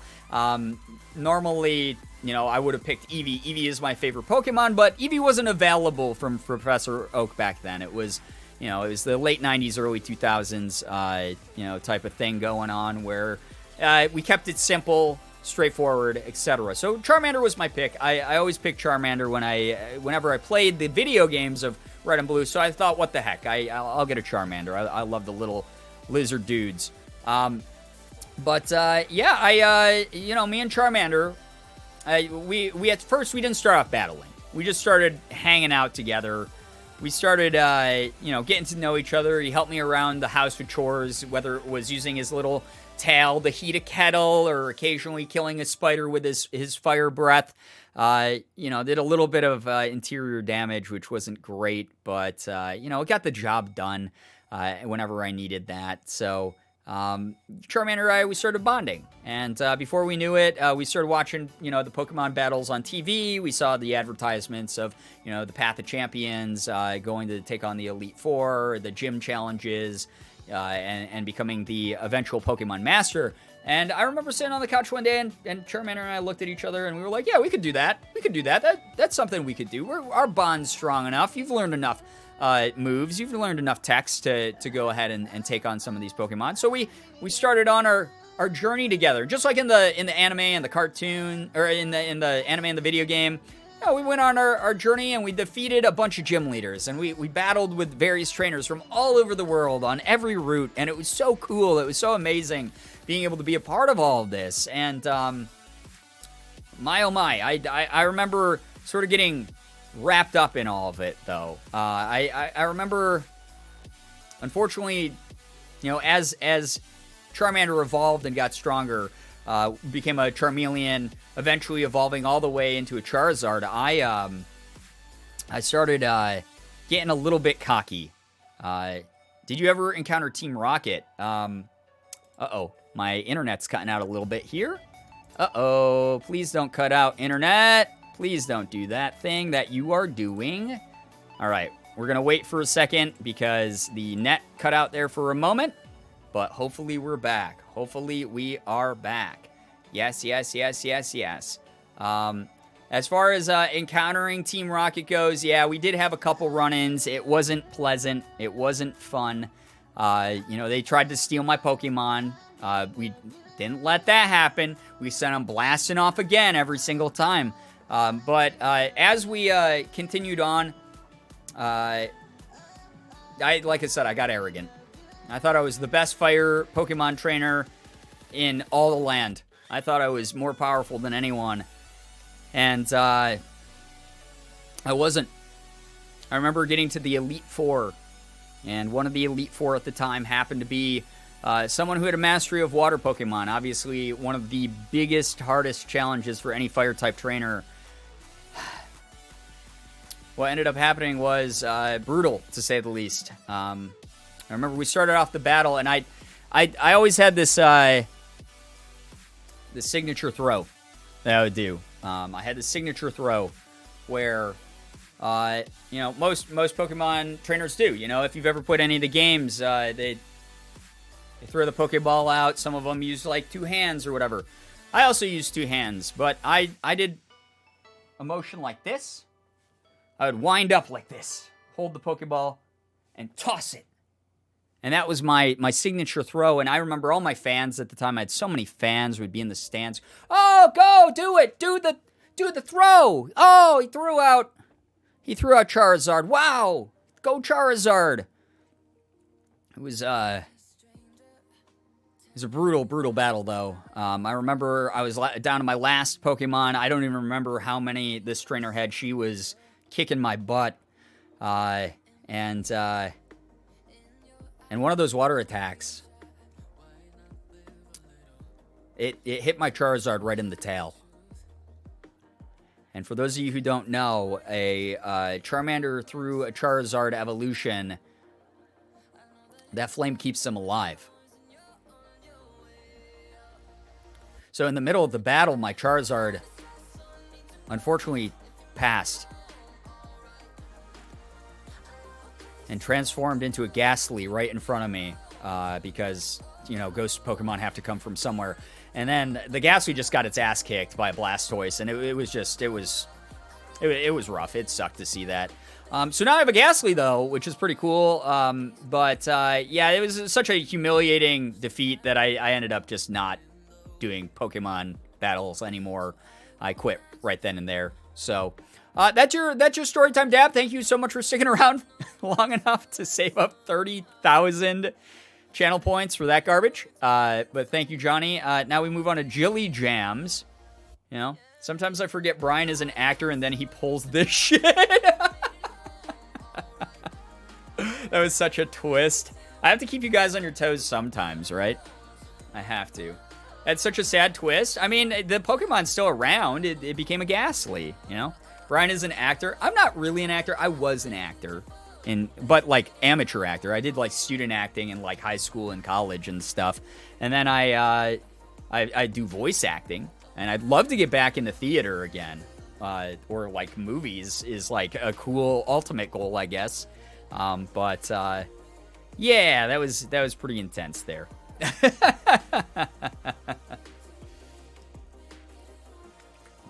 Give me 1 second. Voice acting still is acting. I mean, you are right. There's people who argue against that, but for those of you guys who don't know much about voice acting, I know a lot of people just think, oh, you make goofy voices in front of a mic. Voice acting, any voice actor will tell you this, myself included, especially after doing an extensive script like I just did. When you are voice acting, if you are not acting behind the mic, if you're not like, if it's like a sad scene and you're not actually acting in some kind of way and reacting to what is allegedly being said to you or the context of the scene, you're not going to be able to pull it off very well. There's very few voice actors I know that don't get into it in some way by moving their hands or actually acting out like the emotion. It's very, very hard to pull off a believable voice without doing that kind of thing. But I love voice acting. It's so cool. It is something that has kept me like acting adjacent, and that's something that I'm really grateful for, that I've been able to. I mean, again, I've told you guys stories. I have voice actor friends in the industry that said for years they were sending in auditions and didn't get a single part. Literally thousands of auditions, or like, they'd audition 1,000 times and they'd get like one callback and then not even get the job. and that happened to them super frequently. Like, that's like the sort of, it's like a meme in the voice acting world, but it's like a very real stat of like, for every like 100 to 1,000 auditions you submit, expect to hear back like one time. I have gotten that a little bit. I've submitted quite a few applications for voice acting, and have probably heard back from like maybe a fifth of them, and that's super high even for the industry. So like me in 1 year getting 2 indie game bit parts and 1 game major role is almost unheard of, and it's huge. And the fact that I got that, I'm like blown away, and I'm so thankful to you guys again, because if it wasn't for you supporting what I do and encouraging me to try new things, and for giving me the following that I have, because that was a big part of the draw, was like I was known by members on the dev team already. I might not have gotten that part. And the fact that I did, and I just wrapped my recording the other day, and like wrapped it, like probably no more redos. I might have to do additional lines for like DLC down the line or something. But like I'm thank you so much. It's wild. It's really, really cool. It's super, super awesome of all of you. So proud of you, but not surprised at all. Thank you, Sky. That's really nice of you. It doesn't feel real still.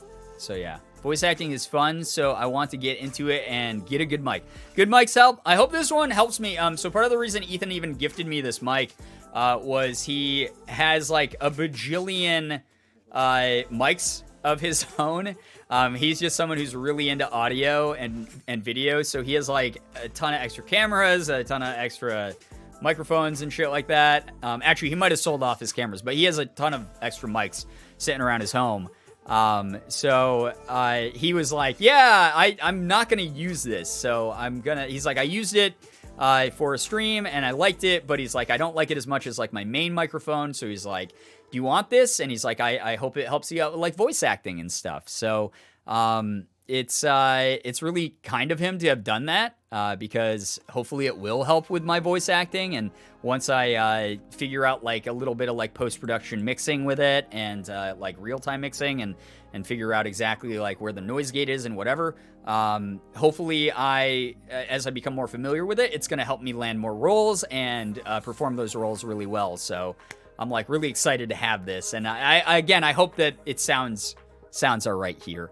I've been needing my anxiety meds upped, which is important to keep in mind. A couple days ago, I went to call my mental health clinic with the bird on my shoulder, and I accidentally called the pharmacy, went to tell the guy I was sorry, and he called the wrong number, and our bird went, hi, he, right into speaker, so I panicked and hung up. Oh my god, what a story. What a story blip. Oh my gosh, too long didn't read my bird prank, called my pharmacy. That's actually hilarious. Hey, at least it was the bird and not you, really. That's so nice to Ethan. Yeah, Ethan is, again, like, Ethan is one of my best friends, and he always wants to do a lot for me, and it means a ton. Oh, thank you so much, Juicy Fruit. I really appreciate the big bits and the support. Chat, can we please get some pride spam for that kind support of what I do and just this community in general? Again, a lot of what is given to me, I try to put back into the community. And as much of a meme as it is of like me and like friends buying Pokemon cards, like this is like, you know, it's content. It's something like fun to do together and like chill. And like if I use a little bit here and there to like put this into the channel, like it's something because I thought it would be like relaxing and fun and a chill vibe for everyone. So thank you so much for doing that. I really appreciate you putting support into the community. Thank you very, very much for that. What was it that I was talking about? Oh yeah, Ethan though is obviously like one of my best friends in the whole world. He's like a brother to me. But yeah, like he's gifted me like a lot of really nice things, and like it's part of the reason I'm working so hard again and like motivated to work as hard as I am is because, like I said, I have his little note from his early Christmas gift when he sent me this camera that I'm using. I have it right here on my desk because it is my favorite reminder that if I keep working at it, if I work hard enough, if I just like focus on my goals and set them and just be authentically myself, Hopefully sooner than later, I'll be able to move out to LA and be closer to him and our other friends, and a lot of really great business opportunities that are already lined up for me out there. And, make everyone proud enough and let them know that I was trying my very best. I'm always trying my very best, and I hope that it's enough.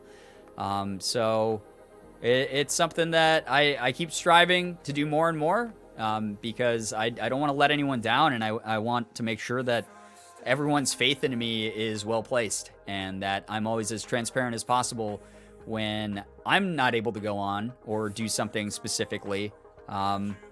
It's a big part of the experience. It's a big part of the journey, and I really am grateful that all of you are here as a part of that. So thank you.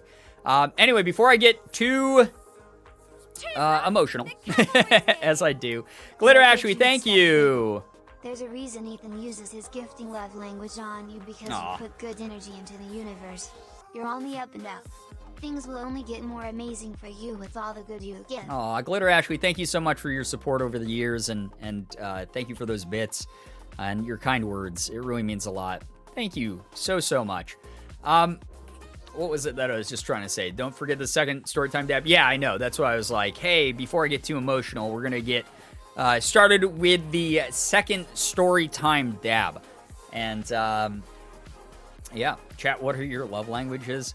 My love language is, God, why am I blanking on what my love language is? I literally just took the test the other month because Ethan, Lana, and I were doing the Red Lips Orange Car podcast, and we took it on the podcast, and I forgot what the hell my love language was, which category it fell in.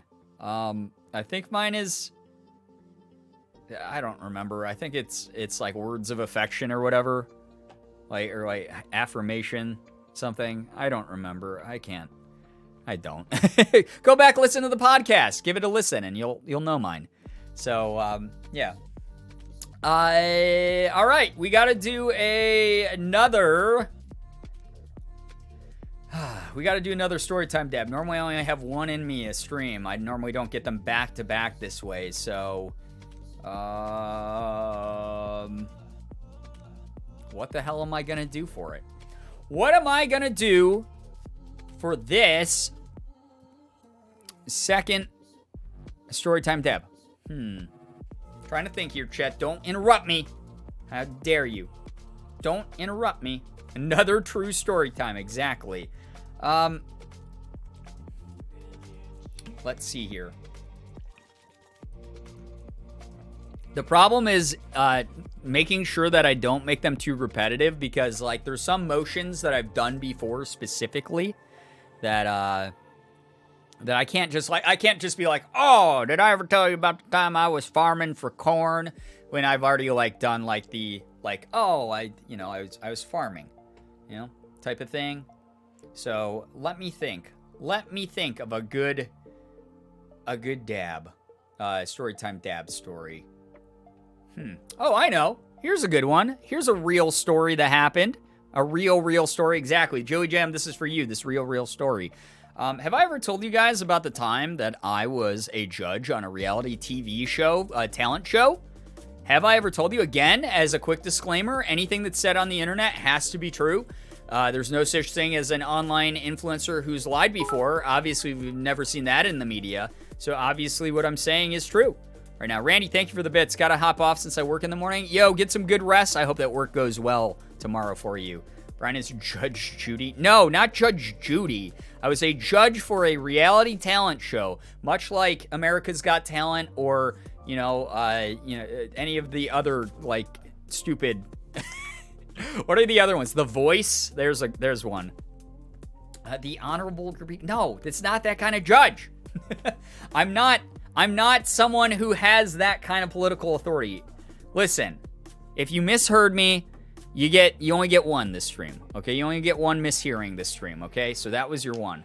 X Factor, there we go. Yeah, so like X Factor, it wasn't any of those shows, by the way, because that's copyright. It wasn't X Factor, it wasn't America's Got Talent, it wasn't The Voice, but it was a show like that, and it was a show that involved... contestants from all over the country coming by to be judged.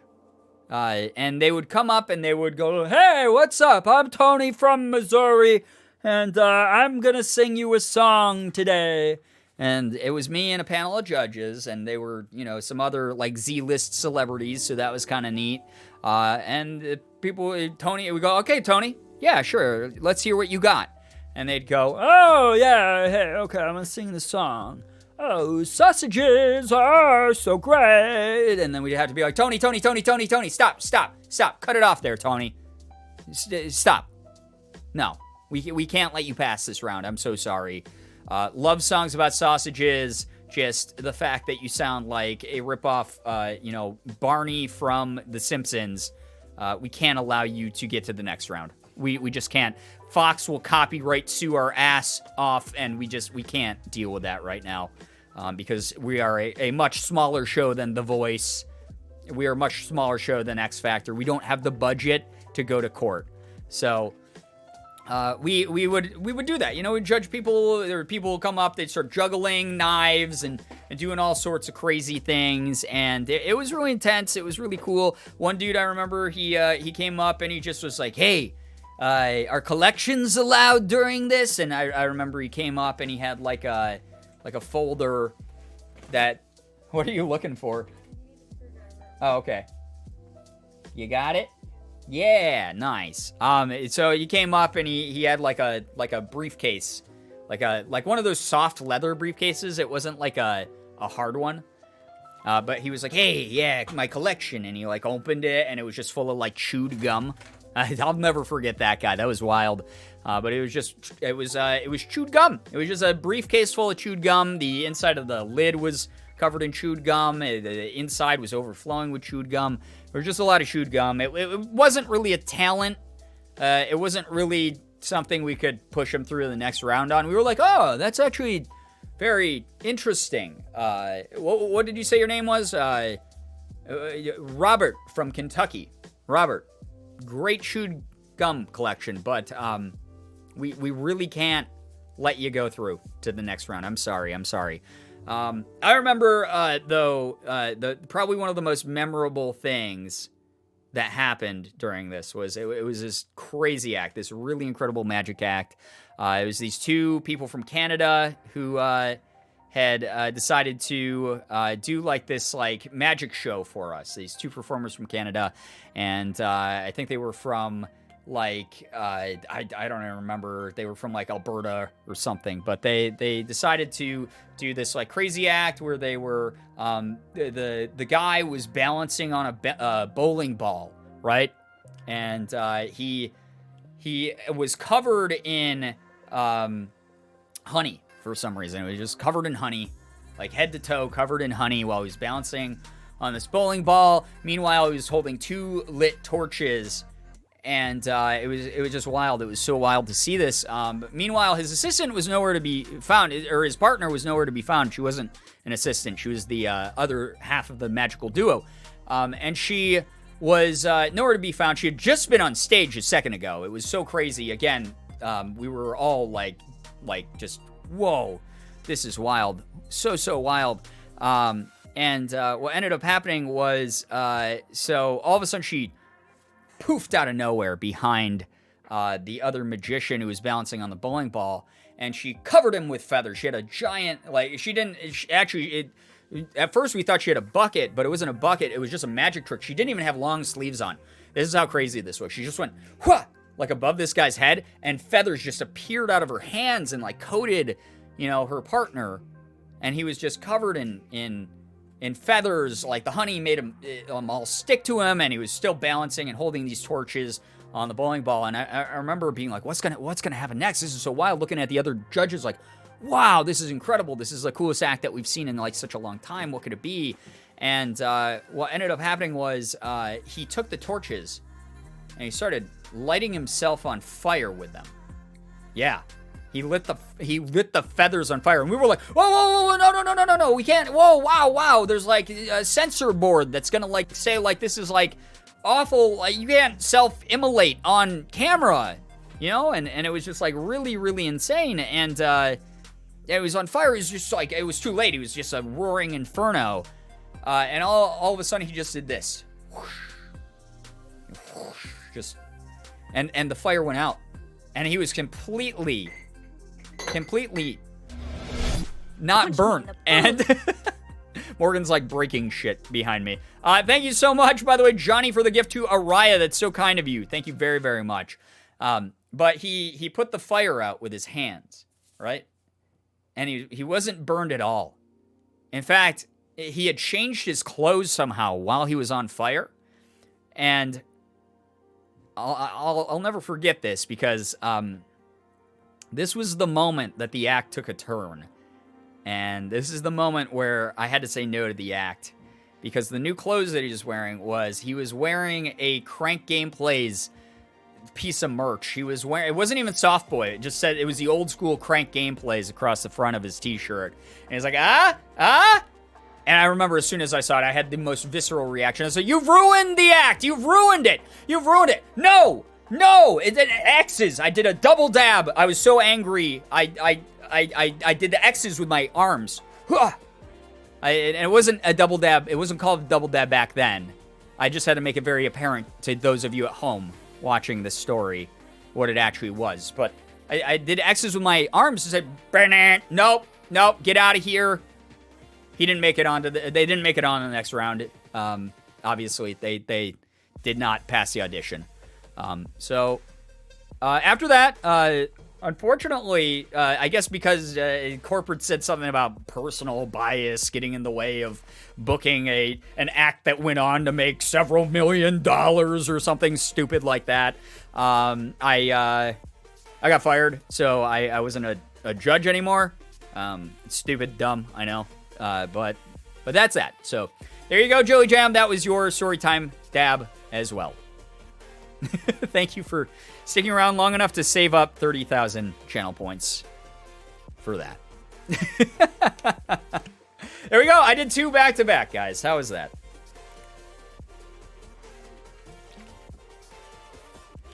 I hope it was fun.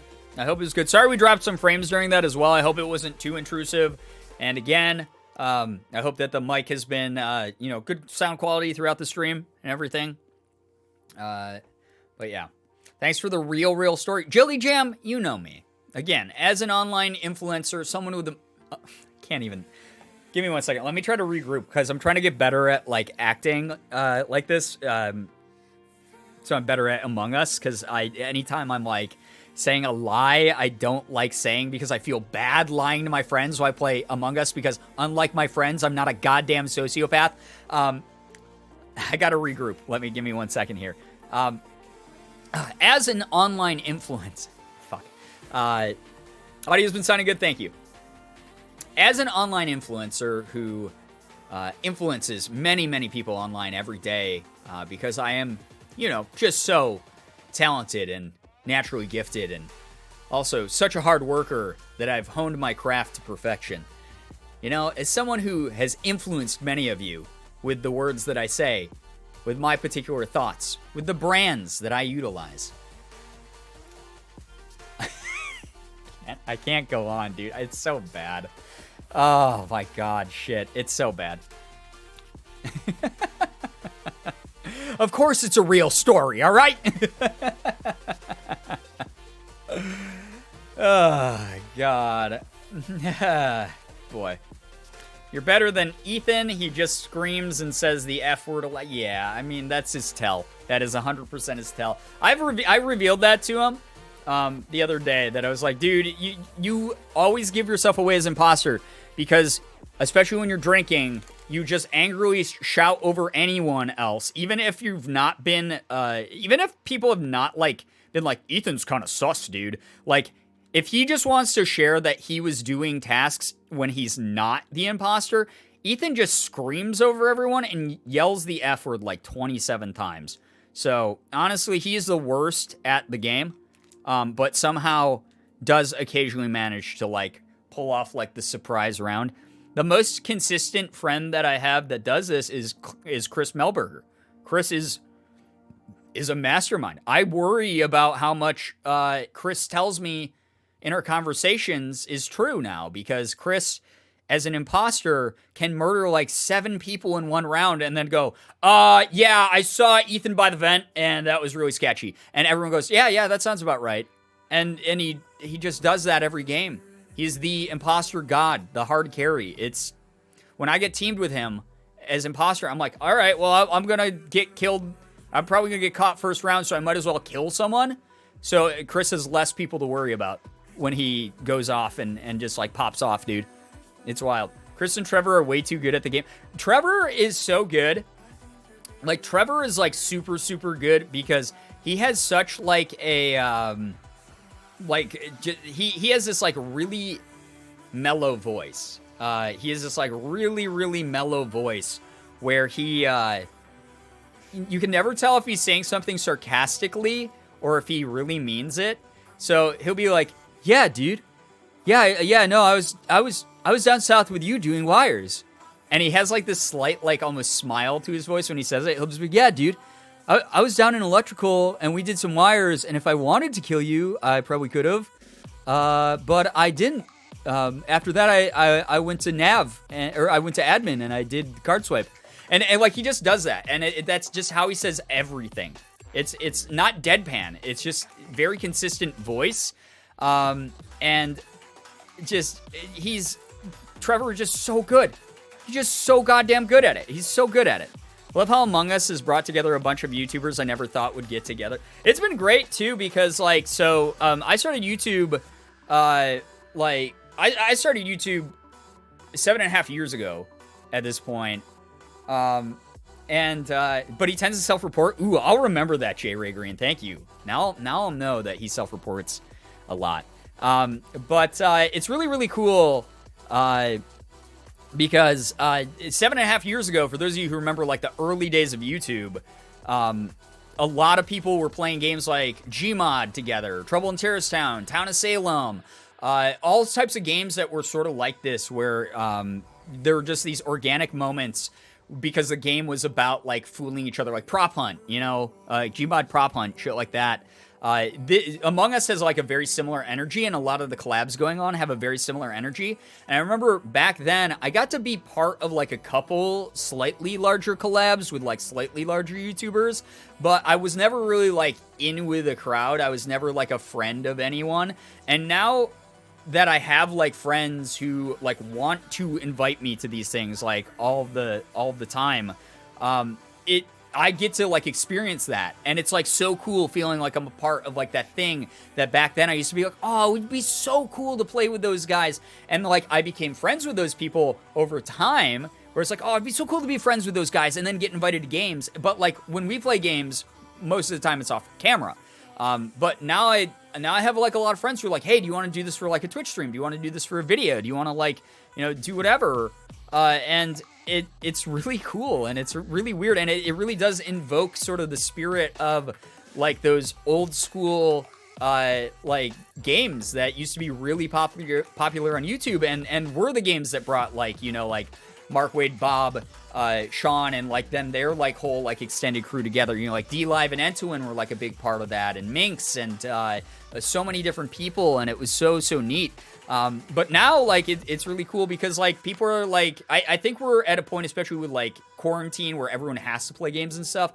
A lot of people are branching out, making new friends. Like, Trevor, Chris, and I were talking about recently, like, how it's so nice to branch out of our current friend groups to make friends with each other. Like, we never would have met each other if it wasn't for Ethan as, like, a common friend. And now I'm friends with, like, Trevor, who I used to be a huge fan of when he was on Couch Shop, and have watched a bunch of his streams and stuff. And Chris, who has been around since freaking Vine, and I used to, like, love watching his Vines and stuff. And, like, now I'm, like, friends with them. And we were saying how nice it is that we met other good boys who are good friends. And Trevor was on Couch Shop. Yeah, he started as like an editor. So Alex invited him on. Alex basically took him under his wing and like invited him on to Couch Shop and was like, hey, I want to give you like a platform. And so Trevor was in a lot of their videos fairly early on. Like, not the earliest videos, but like he started becoming more and more prominently featured as a regular member of their crew.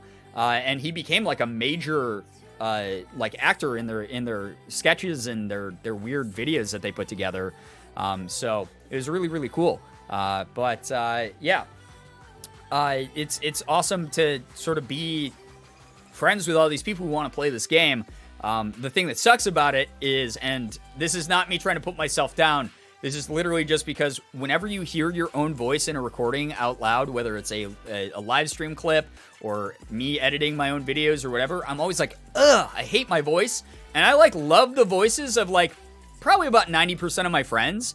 And anytime like I hear my voice in like a collab video, like as Chris puts on his gaming channel, Chris puts up like the highlights from our sessions and stuff. It was one of those things where like I was like, oh man, Chris has this persuasive, like really matter of fact, but like, yo, I'm a chill dude kind of voice. And then like I heard myself talking and being like, yeah, I don't think that's what's happening. And I'm like, oh, stop talking. You're making the other nice voice people like sound like better by comparison, but also like, oh, stop it. You just sound like an idiot nerd. And it's just really weird. I felt that. Yeah, I think it's a very common thing. It's a psychological thing. But yeah, it is something that like, yeah, I don't know. William Osmond and Michael Reeves was great to see with you. Yeah, I'm so glad that I got to play with Michael, especially because, so I'm friends, I'm acquaintances with Lily Pichu, who he's with. And, I've always thought Michael was hilarious. But I've never had like an opportunity to sort of like connect with him in any kind of way. And I didn't ever want to be like, hey, Lily, do you and Michael want to both play like a game with me or something? That would have been like weird, like the self-invite basically. Like, can I third wheel and that way I can like meet your boyfriend? That'd be very, very weird. But being able to like just be randomly grouped up with with Michael and play some goofy ass games. Really fun, really cool stuff. He's a very funny guy. He's a very, very funny dude. But yeah. I hope this doesn't sound weird, but I really like your voice. It's calming to me. Aw. Well, that doesn't sound weird at all. That's really nice of you. It's only weird to me in any way, shape, or form because, again, I personally have never liked my voice, which is odd. Being a voice actor, I know. That sounds weird. And it's weird as someone who has to edit my own voice in playback when I'm doing YouTube videos or looking at Twitch clips or whatever, but it just is the way that it is, and it's a really common thing. But I'm trying to work with what I got, and I'm glad that so many people do like the sound of my voice because I can imagine the community would be a little bit smaller if I had a voice that was like, ah, like it would be really, really bad. Wade never does his tasks, and it irritates me so much. Freaking Wade. Why are you bad at the game, dude? Come on, you guys know me. I am very, very, very task-oriented. Like, even if I get killed, I'm like, I don't even care that I killed. Now I can do my freaking tasks in peace. I'm super, super, super task-oriented. Who is Wade? That's true. Who is Wade? Are you talking about Molly's husband? Yeah, Molly's husband is not very task-oriented. It's true. Very, very true. What a dummy. What a dummy. He just likes the chaos. Well, he's the reason that the crewmates will never win then.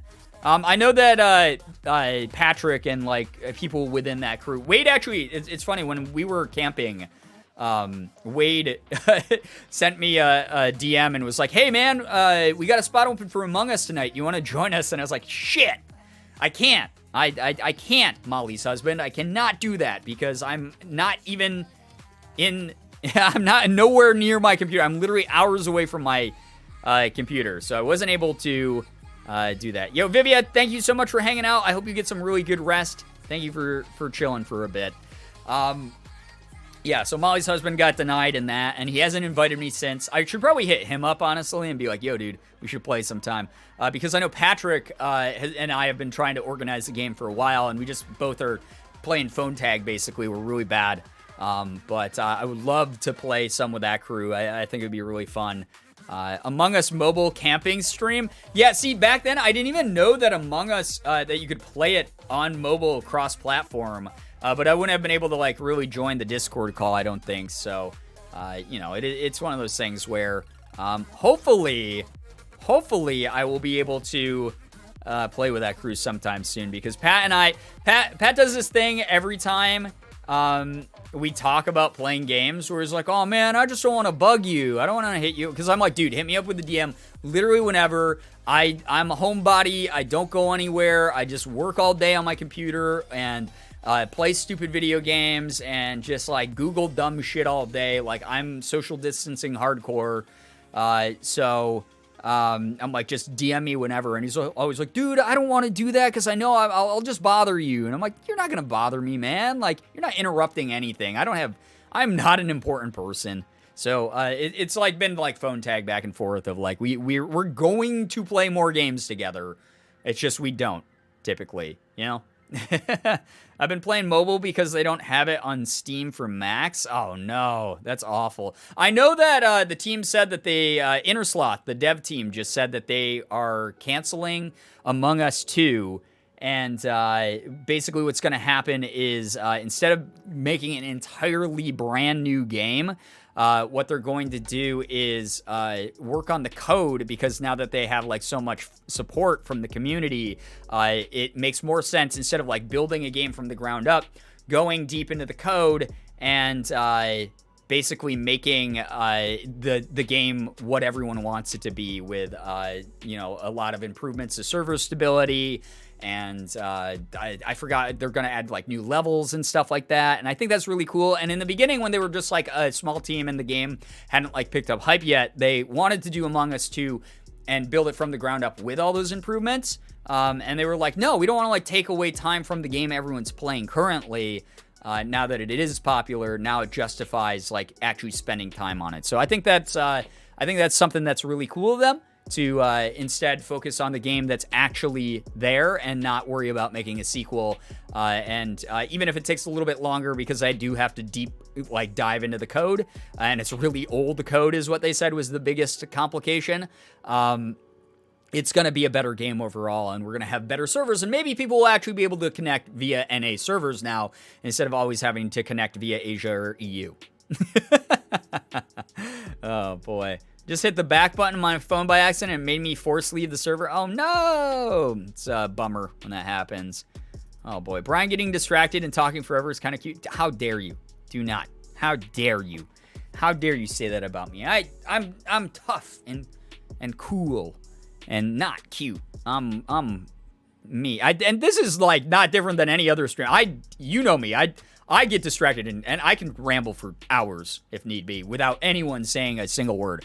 Really gonna be sad if the game popularity goes down when they launch the newer updates. Me too. That's like the biggest fear I have right now, is that like by the time they finish implementing all of the coding updates and the servers to like buy like better servers, because servers cost money to run, and to buy like a more stable server, I'm guessing it's gonna cost a lot more money.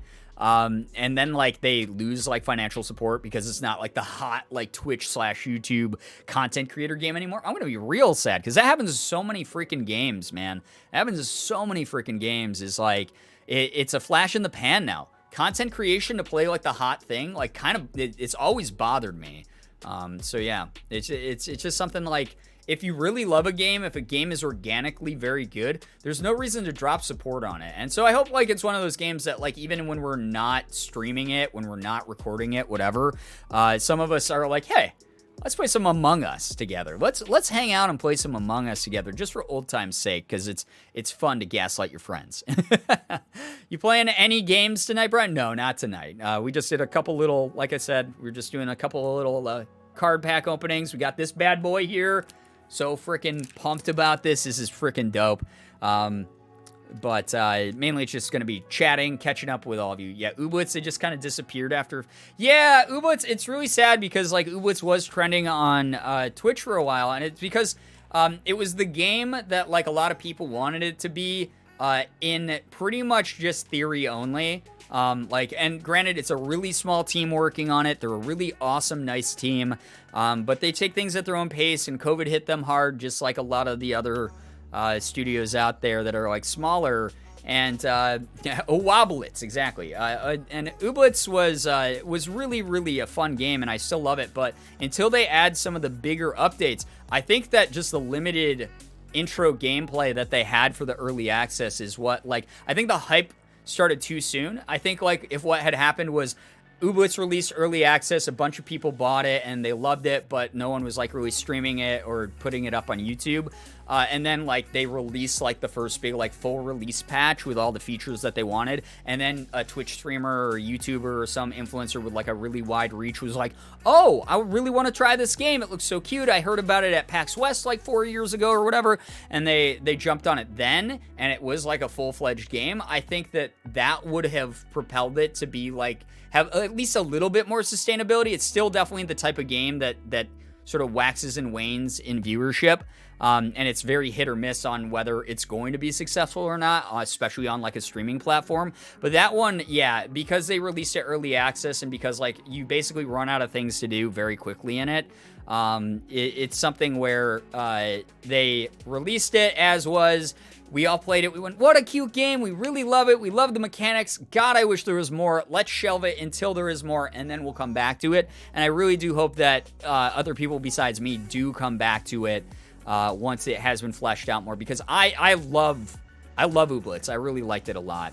Ooblets team is also having a baby, so that's going to affect Dev a bit. Yeah, exactly, Chronic, exactly. Crying is a very healthy thing to do. Oh, that was to someone else. Yes, 100%. If you're someone who, whether it's happy tears, if it's sad tears, if it's just like you're stressed out and you just need to have like that sort of like emotional cathartic release, crying is 100% a valid response to that.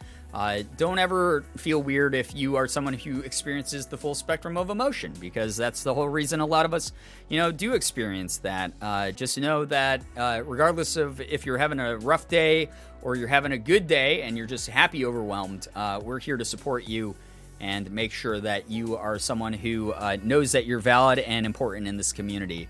Also, Roblox stream when you've got so many Robux. I did buy freaking Robux and never freaking used them.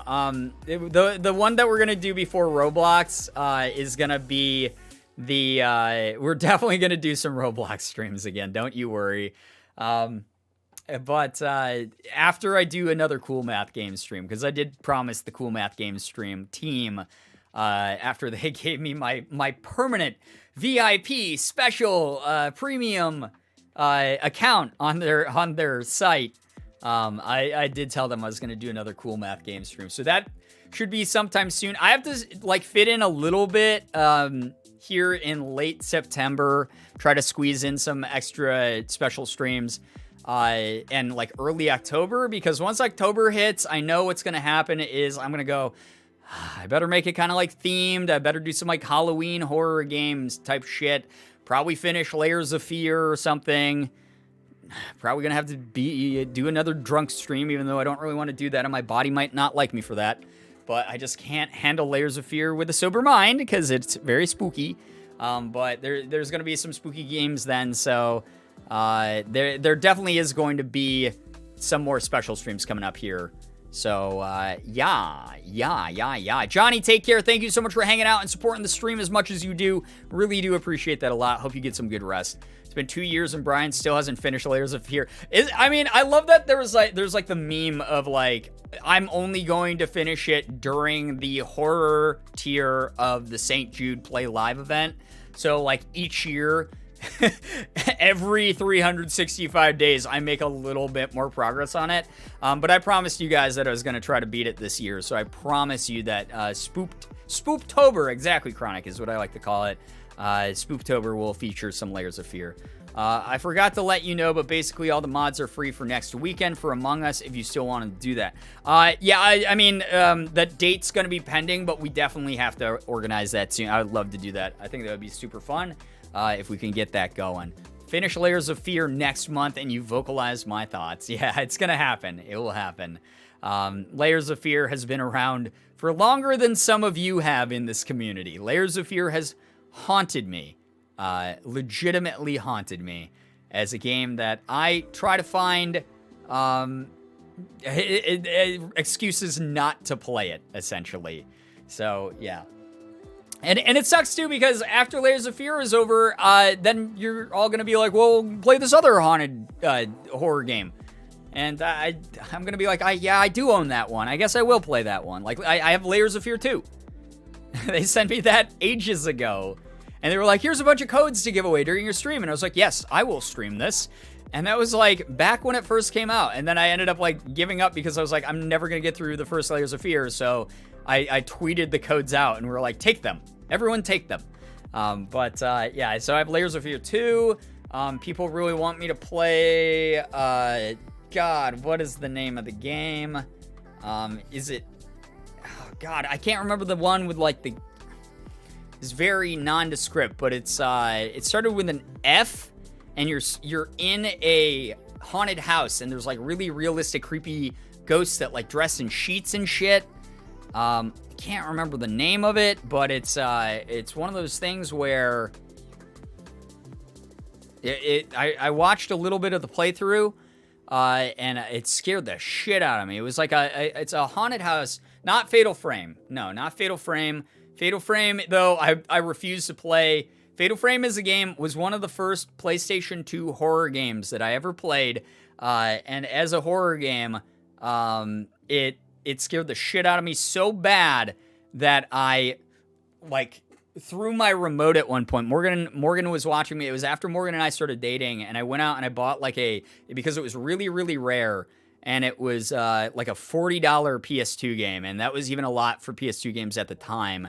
And it was basically like a game that had been hyped up so much to me that I was like, there's no way that it's going to be bad. And it wasn't. It didn't disappoint. It was a real, like, Fatal Frame 1 is like a truly, legitimately pretty fun, creepy game. But it was so goddamn frightening. There's a scene where you're, like, walking by a staircase, and this disembodied head rolls down the staircase, and it does it so rapidly, and the camera angle is so close to it that you just see this head roll down in front of you. And the whole point is you're supposed to take a picture of it, and it was really, really just such a huge jump scare. I ended up, like, throwing my remote, and Morgan was like, ah! And, like, we got super scared. And then there's another scene in the game where the main antagonist of the game is this, like, creepy ghost woman who I think has, like, nails in her eyeballs or something like that. It establishes this mechanic of these certain types of rooms that you go into are save points, and they're safe. So you should be totally safe while you're in these save point rooms. And it's like been established the whole game, and you're basically just like at ease anytime you come into one of these rooms. And you walk into this one, like, probably about midway through the game. You've already been playing the game for, like, 20 freaking hours or whatever the hell, or, like, 15 freaking hours or whatever. And it ends up being a jump scare where you walk up to the save point, and the freaking antagonist ghost woman, like, pops out of the darkness and then, like, fades and disappears, so she doesn't actually hurt or kill you. But it's so goddamn sudden and, like, violent, because it's like the audio goes away when you walk into the save point room, and it's, like, quiet and totally still. And then it's, like, the sound of, like, breaking glass and, like, a woman screaming. Like, and she just flashes on the screen out of the darkness, and you're just like, ah! And those two moments, I was just like, I don't like this game. It feels very cursed. So it's funny because, oh yeah, Broken Neck Girl was another one. Morgan just texted me that we were really creeped out by.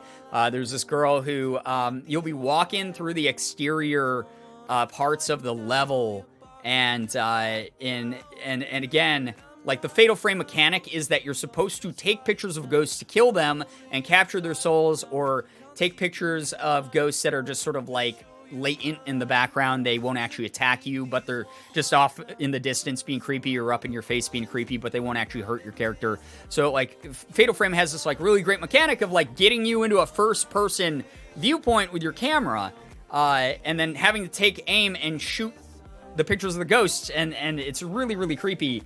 There's sometimes when you're in the exterior areas, what will happen is, as you're walking under a roof, a girl in a kimono will fall off. You'll just suddenly hear a scream, and she'll go, ah, and fall on the ground, like, right off the edge of the roof.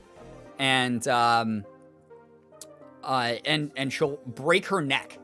And then she'll have broken it so hard that her head is all the way behind her. Her neck is broken this way towards her back, and her head is upside down. And so when she stands up, she's looking at you, but she's looking at you with her back, it's basically like her looking at you from behind, like from her back, because her neck has broken. This does sound like what I remember from Fear. Hey, chat, try not to be brain dead for a second. I literally said this is Fatal Frame. It's not the game I was describing earlier. That reminds me of Haunting of Hill House. Yeah, so the ghosts all have their own names and their own personalities and weird, creepy, like, lore to them, like how they died in, like, some horrific, like, violent way. So, it is kind of like Haunting of Hill House, where there's, like, this crazy deep lore and this giant roster of stuff, you know? God, the bent neck lady. Yeah, bent neck lady, she's awful. She was very scary. And she would actually chase you around. So it was really, really creepy. I know this has nothing to do with anything, but chat, I managed to do 10 minutes on my exercise bike and didn't need my Ventolin. Ventolin, is that like an inhaler or something? I've been trying to get fitter, and usually I struggle with 7 minutes, but I was perfectly fine today. Yo, that's some good news. You can share good news whenever you want, Ozzy Bear. That's awesome. Congrats to you. Very, very cool. That's very, very cool. The game I was thinking of, I keep wanting to say Facade, but that is not the name of the game. Oh, no, it's Visage. Or Visage, as Americans would say, but it's a French word, so it's Visage. I thought it was, for some reason, I thought it was an F name, but it's V. It's Visage. Visage is a really goddamn creepy haunted house game with a shit ton of jump scares in it. And it's basically you're in this really messed up haunted house, and there's a million like bad evil ghosts jump scaring you all the time and chasing you and shit. What is it about? I've never heard of it. You're literally just in a house, and I'm pretty sure you're like looking for like the residents that like live in the house, right? Or something like that. And I think it's something like that. It didn't even start with an F. Yeah, I know. I'm sorry. Listen, V's and F's, to my freaking defense, V's and F's are like V and F. They're similar, okay? So as far as phonetics go, fairly similar when you think of letters in the alphabet as far as the phonetic sounds. But Visage is scary as shit. And I only watched part of a playthrough, and I was like, I have to turn the frickin' game off, dude. Or I have to turn the Let's Play off, dude. Because the game is, like, really, really creepy. So it's one of those things. V and F don't exist in the Korean alphabet. Exactly. Yeah, in Hangul, they don't have V and F, so they replace that with, like, P. Like the P sound, which is really, really funny. Yeah, Visage is a game where you're in a house, basically. You should, honestly, Sky, you should watch the trailer. Very, very, very, very creepy. Basically, you just wander through this house. I think you're looking for, like, the residents of the house, and you are trying to make it out alive after you realize that it's haunted as fuck. And there's a huge cast of different creepy ghosts. I think one, like, wears a baby mask. They, like, jump scare you all the time. And, like, there's a part, I remember, like, the biggest part that, like, scared the crap out of me is, you go into this room that looks like an attic, and the whole point of it is the map, the house that you're in, is constantly changing and shifting, so it's very much like Layers of Fear, where you go into one room, and then you try to go into the previous room, and it's a different room, or it will have sealed itself off, and you can't get back into it. So very much like a Layers of Fear type of gameplay mechanic, which is really neat, and I love that a lot about it. But the part that I don't like about it is that there's a lot of scenes where, like, the jump scares are so randomized, where you're basically, like, there's a part where you're, like, in this, like, it appears to be a dark attic, but it's so dark, it's, like, pitch black, and you can kind of tell it's an attic because there's, like, wooden floors underneath spotlights. And each spotlight, there is a wardrobe just like an old like armoire wardrobe looking ass thing, like, you know, like Lion Witch in the Wardrobe size thing. And there's like a whole bunch, don't remember the baby mask. So here's something. Apparently the ghosts are different for some of the playthroughs, and there's like some people go through it and don't see certain ghosts, I guess, is what people were telling me. But yeah, there's one that has like a baby mask on it that like scared the shit out of me, because the whole point of it is I think you're supposed to be looking for a key or like a portal through one of the wardrobes, and so you have to open each wardrobe slowly, and then your character takes a moment to like, and it's all first person. The camera doesn't look away from like the dark hole, like the pit in the back of the wardrobe. So you don't know if it is a regular wardrobe that's just empty, or if it's gonna have a jump scare where a ghost pops out and scares the shit out of you. And that is the scene I remember being like, it is time to turn the Let's Play off and never, ever, ever touch this game myself. So that is something I think, like, maybe... take care, J-Tibbs. Thanks so much for chilling with us. I appreciate you being here. And anyone I missed leaving or anything, so sorry about that. Thank you so much for joining us tonight, sharing some of your time with the community, etc. Thank you for being here. That really means a lot. But very, very, very creepy. But I'd have to rewatch a playthrough. That doesn't sound like Visage. Again, I don't know if you heard me the first time.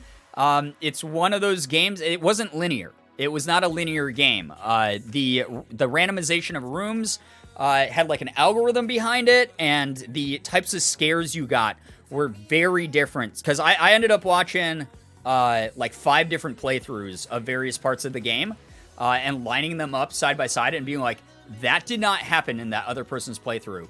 And like there was even one streamer or one YouTuber I watched who was like, man, I really wish that, like, this thing, like, had happened in the game. And they, like, said the thing. And I was like, but it does! It happened to this other guy's playthrough. And it's, like, some of the scares were, like, set pieces that were set for every single person. But a lot of them were, like, randomized scares. Like, people would turn around, there'd be a ghost standing behind them. Or... they would open a certain door and it would lead back into a room that they were just in or something. And there was like a bunch of shit like that happened. And it was designed to be a game that messed with your mind like that. And I love that type of psychological horror where you get so into your own brain, you're just like, what the hell, dude? Like, you can't predict what's going to happen. That's my favorite type of horror, but it's also the horror that I do the worst with, as far as being... as far as being like able to like predict things. Like I if I can't predict it, I get infinitely more scared. My heart explodes out of my chest way more. And having to keep the lights on, yeah, that was another mechanic, was you had to keep the lights on. So any room you came into, you wanted to hit the light switches or whatever. And that was like very, very, very cool. Facade is AI-based. You're like 10 conversations behind, KZenny. We were talking about Visage this whole time. I said Facade is like, that sounds like the right name, but it's not the right name. It's Visage is the game. I know what Facade is. That was like an old school clickbait, infinite content machine on YouTube like 7 years ago, where it was like the couple of like Grace and whoever, I forgot what her husband's name was, and they have like the fight in front of you, and you're supposed to like basically de-escalate it and figure out what the root of, like, you got invited over, but you're supposed to be like a psychologist for like your friends, and it's like a really weird, like progressively generated AI game, which is like so strange. As far as Until Dawn stream, as far as Visage goes though, maybe I would Facade vids are so fucking funny. Yeah, they were some of the funniest early YouTube comment. It was really, really funny stuff. I loved like watching people's different takes on that game. It was so stupid though. What a dumb game. It's a 15-year-old game. What the shit, dude? It was they call it a digital play. It's not even a game, really. It is a game.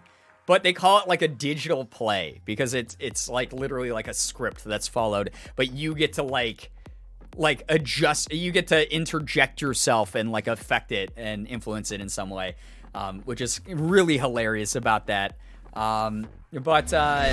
Treetops, yo! Thank you for the 3 months. Oh my god. Hope all is well. Love you all bunches. Thank you so much, Treetops, for the 3 months. Appreciate you being here. Thank you very, very much. Chat, can we please get some pride spam? 2005 is 15 years ago. Don't say those things. Anything that was made in 2000 or after, I feel like is super new still. Please don't tell me those things. I got like 1 foot in the grave. Treetops, I hope you're doing well. Thank you so much for being here. We really appreciate your support. Thank you for the tier 2. It's so nice of you. What was I trying to say, though? Visage, I am obviously very afraid of this game. I don't know if it's one I would be able to handle the entire game being played through, but if I maybe played Visage, if you ever stream Visage, I'm dead ass watching the stream podcast style. I'll be playing it podcast style. I'll be over here not looking at the screen, just being like, chat, tell me what's happening. I'm only looking at you.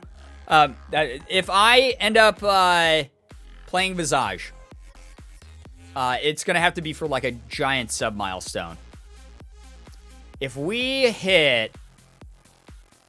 Oh my god. If we hit 2,000 subs... If we ever hit 2,000 subs, I will play Visage on stream. 2K. The big 2K. 2000. Very large.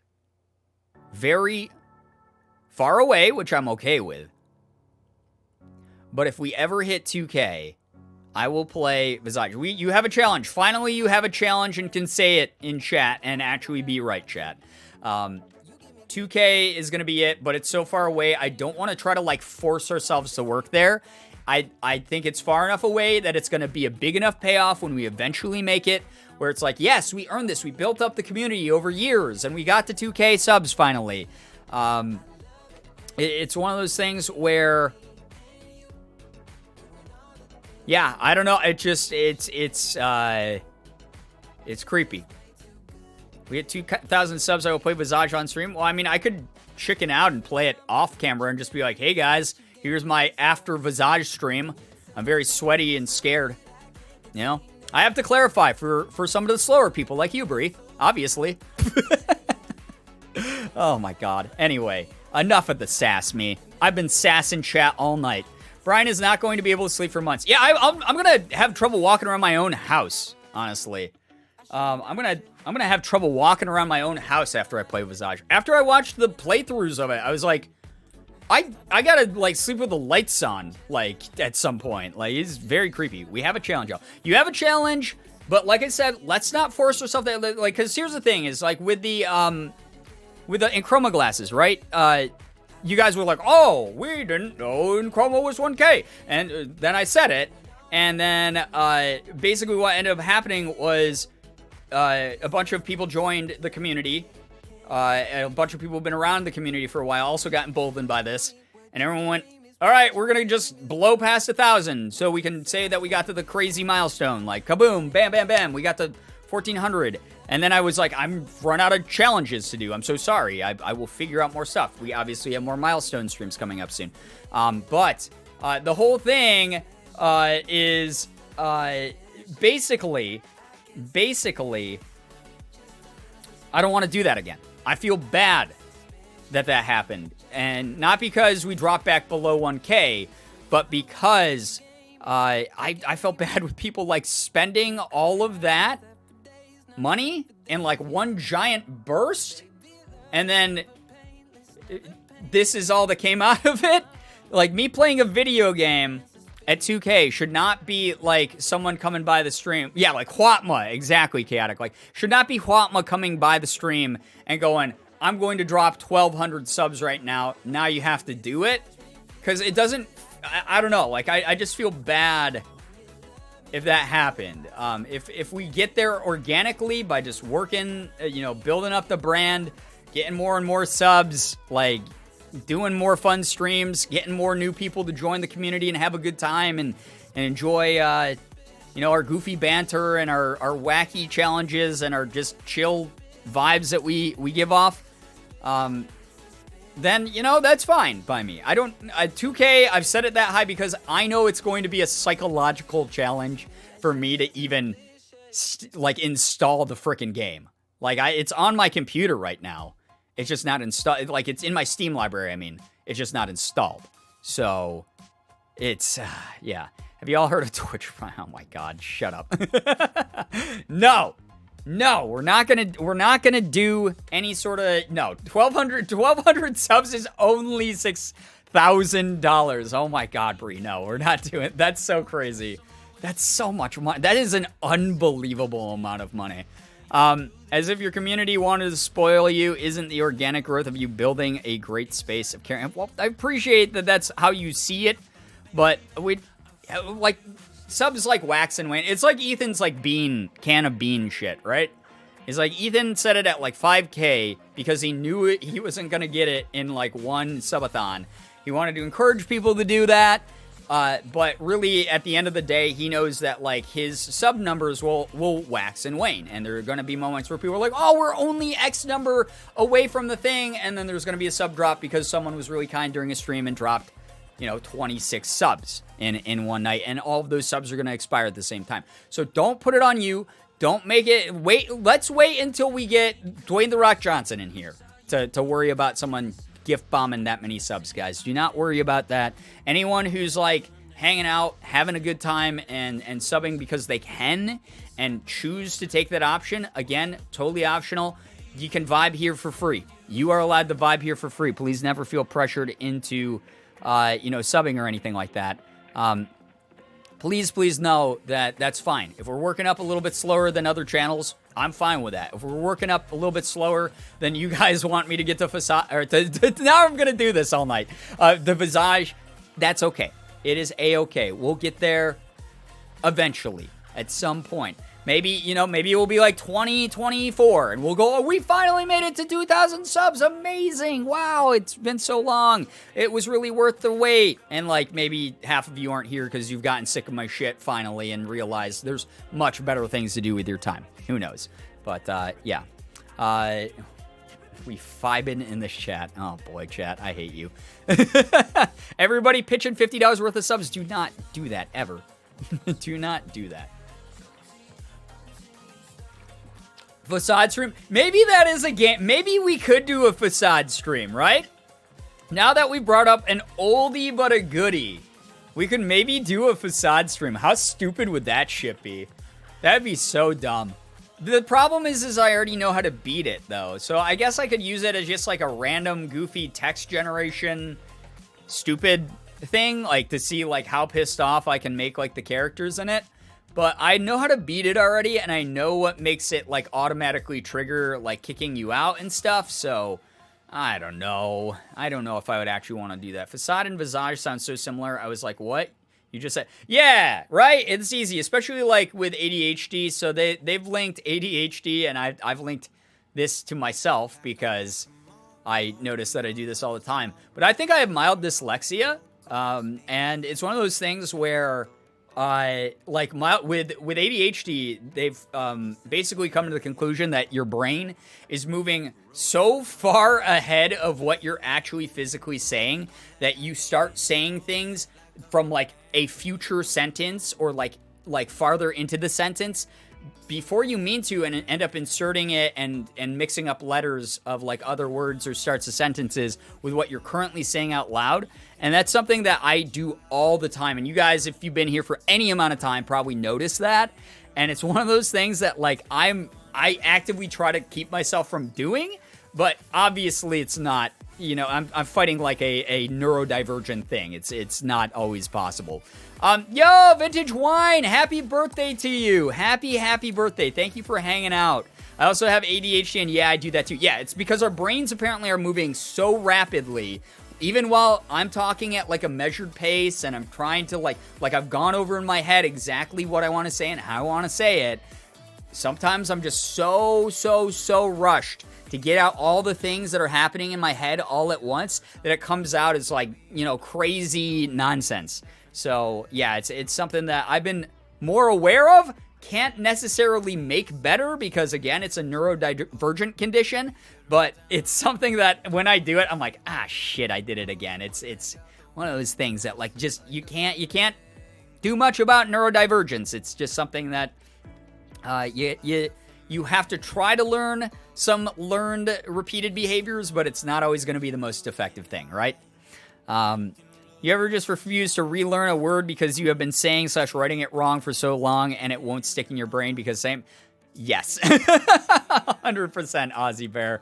100%. Something I've been noticing, by the way, again, here's ADHD in action. It's because I was noticing my own Twitch stream title. I am really liking this mic so far. I can't hear it back in my own head unless I like mess around with a couple settings. But I'm liking that even when I'm talking as loudly as I am, and I've gotten progressively closer to the mic out of habit because I had to do this with my old AT2020. But this mic does not peak the same way that the AT2020 does. Sometimes when I get excited and I talk really loud or I get really close to the mic, the old mic would peak a lot. And this one has not been peaking. I'm looking at the sound fluctuations on the mixer, and it's staying pretty much within the limits. Like there's a couple times it's sort of flat, like bottomed out almost, like ceilinged out. But I think it should be sounding better than the other mic. And if that's the case, then I guess we'll stick with this one, especially because I don't want to re-plug in the AT2020 and then go through all my audio programs and freaking recalibrate them again, because that would be hell. So, yeah. If the mic doesn't peak, I don't want it. Need that good ear screaming? Oh, God, Lev. I feel like that's like a part of your brand or something. It sounds great so far. Awesome. Yeah, it sounds good. Sounds really good. Thank you. It's really, really nice of you. So, yeah. Hello, I'm back. The movie was good if you care. That's great. Yeah, of course we care. That's awesome to hear. Glad that your movie was great. Neurodivergent people in chat, what's one song that makes you happy, Stim? Mine is Megalovania. I can't pick just one. I really can't. Anything off of the Beatles, Sgt. Pepper's Lonely Hearts Club Band album makes me just dance around and get really happy. And I do so this has been my Stim recently. I do this and I rub my fingers a lot, and I'd what's this called? I do a little mini wave with my fingers. So this has been my Stim recently. I've been catching myself doing it all the time, where I'll be listening to a happy song, a song that makes me happy, and I normally tap my foot or bob my head a little bit, but I've been noticing I'll do this, and this is my happy Stim type thing that I've been doing a ton lately. Music is super stimmy in general to me, and I constantly shimmy. I love, music is something that helps me focus a lot as well, because instead of having a random ass song in my brain, there's a physical one actually playing, and that one that helps me a ton with my ADHD.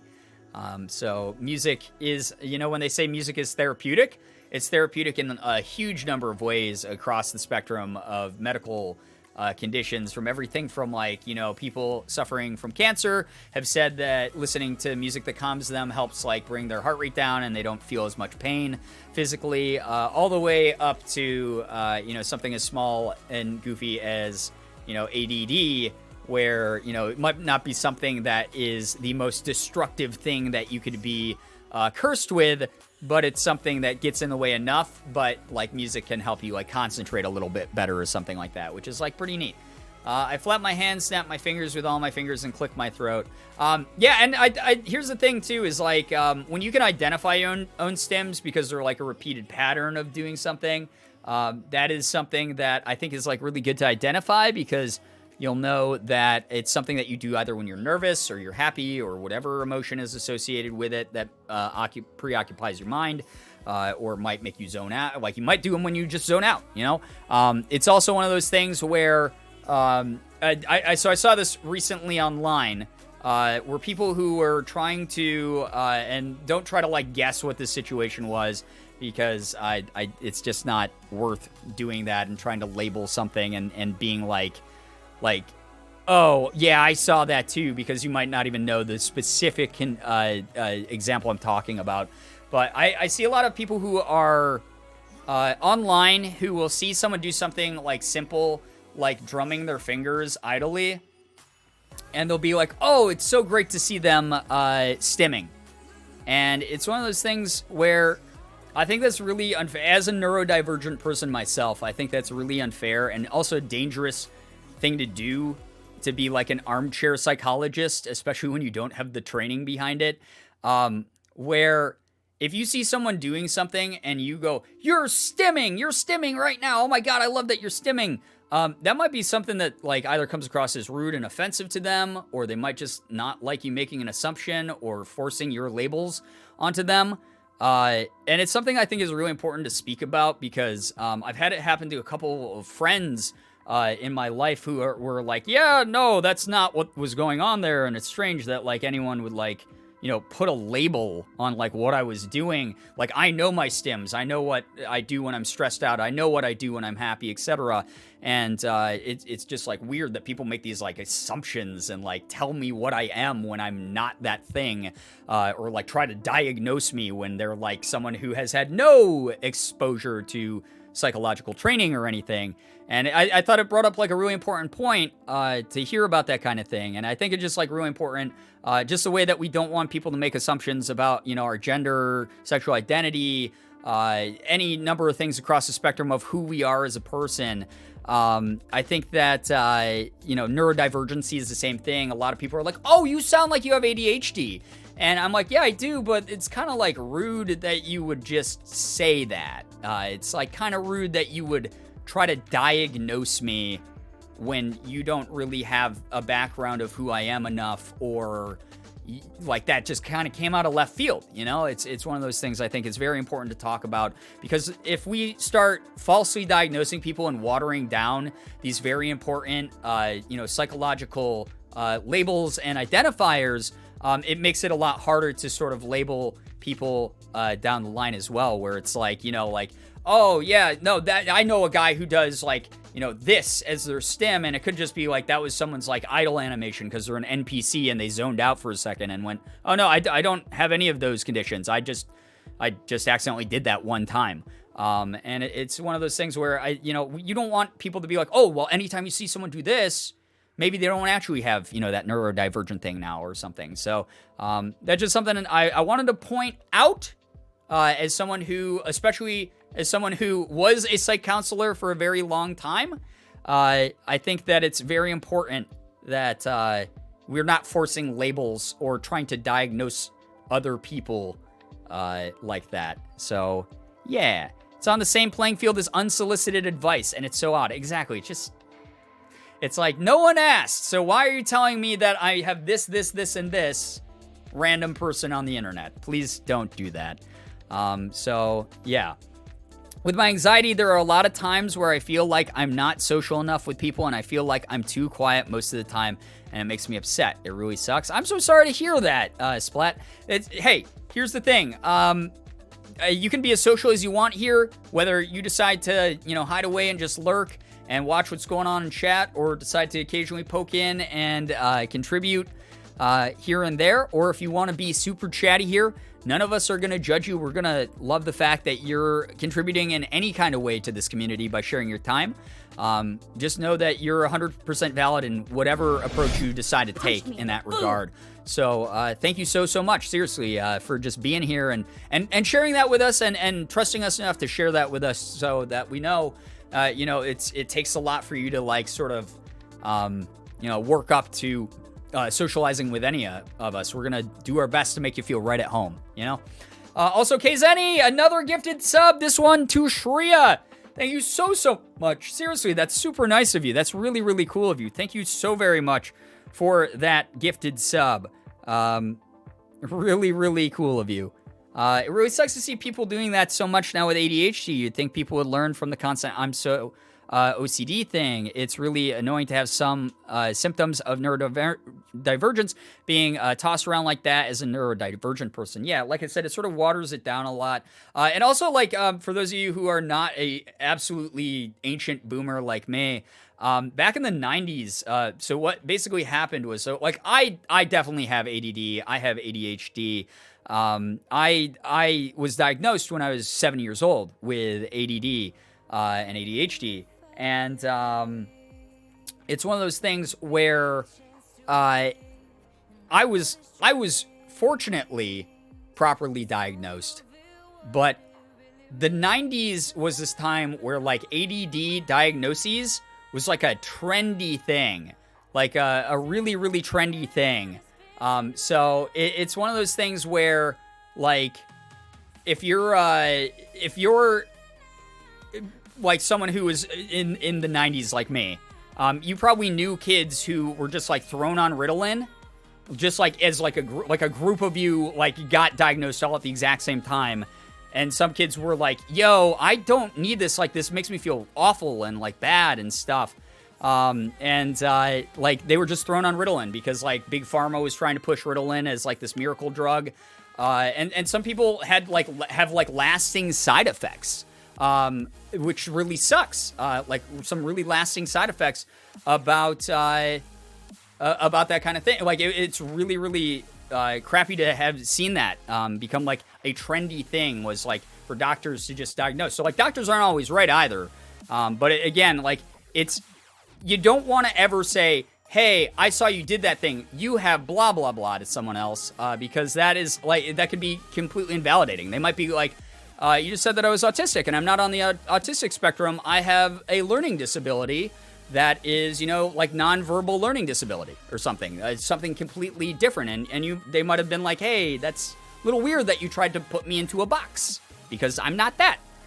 So it's just one of those things where I think that if you are diagnosing other people, probably not the best thing. If you're someone who's like, I notice I stim a lot, maybe bring that up with a doctor. I think that's something that's really smart to do. One thing I will warn against, and I've warned against this like a number of different times, is do not take the DSM at face value. The DSM is a tool that is used by the psychology world as a very generalized jumping off point. So here's the biggest thing with it, is basically the DSM is like this classification system that has like, you're bipolar if you sometimes get cranky, if you sometimes are not cranky, if you have yelled at someone. Like it's like these really generalized things.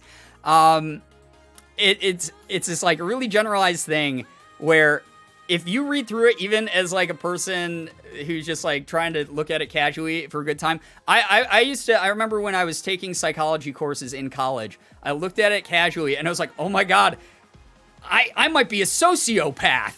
I have some of these tendencies. Sometimes I'm really selfish. I'm a sociopath. Oh my God. And I was just like really, it was just one of those things where like, don't take the DSM at face value. It's something that's a useful tool to sort of generalize if you're someone who practices psychology and you have someone who like checks off all the boxes, so you can sort of work from a really broad perspective all the way down to figuring out what someone has. And then the other part of it, pack it up, Shane Dawson, laugh. Oh, Jesus. But anyway, so yeah, with the DSM, if you're like, wow, I hit all these boxes and I really do like resonate with this particular diagnosis, maybe something to bring up with a doctor. It's always a really good starting point for sort of like the sort of casual self-diagnosis thing that is very helpful for a lot of people to explore. If you're the person who lives in your own brain, right? You're the only person up here. And if you're not, then definitely talk to someone, because that's a different thing. But basically, telling someone they are neurodivergent seems as unnecessary and odd as WebMD telling you that you have cancer. Exactly. It just crosses some boundaries. It crosses some lines. It would be like walking up to someone and being like, oh, cool, I see that you have a pride flag, so it must mean that you're just gay. And they're like, no, I'm bi, and I'm very, very happy to be bi. And they go, oh, well, I saw your pride flag, so I assumed you were just gay. And it's kind of like that sort of idea where you're like labeling someone, putting them in a box that they might not necessarily want to belong in and might not even be a part of. They could just be carrying like their girlfriend's, well, I mean, that would make them gay. What am I talking about? What a bad example. They could be carrying, their cousin's pride flag or something. Like it just always, the old saying of don't assume shit. Assuming stuff makes an ass out of you and me. But if you're doing it to yourself and you're not like going, well, I definitely have this thing. If you're using it sort of like as a second opinion of like, things don't feel right. If things don't feel right, if things feel off, that's the beginning of self-diagnosis, and that's a really important step because you deserve to feel as normal as possible. You deserve to feel happy. You deserve to feel validated. You basically, should not just feel like you have to be stuck feeling that way. It's one of those things where if you are really, really struggling with something, sometimes self-diagnosis is a very validating feeling. And then you can work with a doctor or a website or even just do a whole bunch of research with reliable resources that will help you get closer to the truth at the very least. But it's just one of those things where don't tell other people what they are. Don't do that. That's a weird thing to do. Honestly, I have no idea what's up with my brain, but I know something feels off constantly. Yeah, I mean, that's 2020 in a nutshell, but if something that's been lasting even before this year, or even, just during this year at all, maybe something to check out, because it's something that if you feel off, you're not supposed to feel off. You're not supposed to feel off. Normal people who do not have issues mentally, psychologically, whatever, don't feel off this much. So just maybe look into it a little bit more and try to pursue that happiness that you do deserve. Convince yourself you deserve to not feel off all the time. That's how I got my official diagnoses. Just doing a little bit of self-research and then going, hey, I've been doing a little bit of poking around, doc, and I think that it might be this. And then they go, oh, yeah, that makes sense. You check off all these things. Or, no, that's really similar to this other thing, but I think it's actually this because of this, and this. And they, help, whittle it down to, what the specifics are. And then you can get some, really good help that, again, you deserve. It's not weak to get help. It's, if anything, one of the strongest things you can do is taking that leap to go get help, to feel better about yourself, to become more validated within your own identity, who you are, figure out coping mechanisms, whether they're medicine or behavioral, that will help you tackle every day and feel like the person, now Kith, that you are worthy of being, that your self-worth deserves to be felt. You should have self-worth, So it is one of those things where definitely highly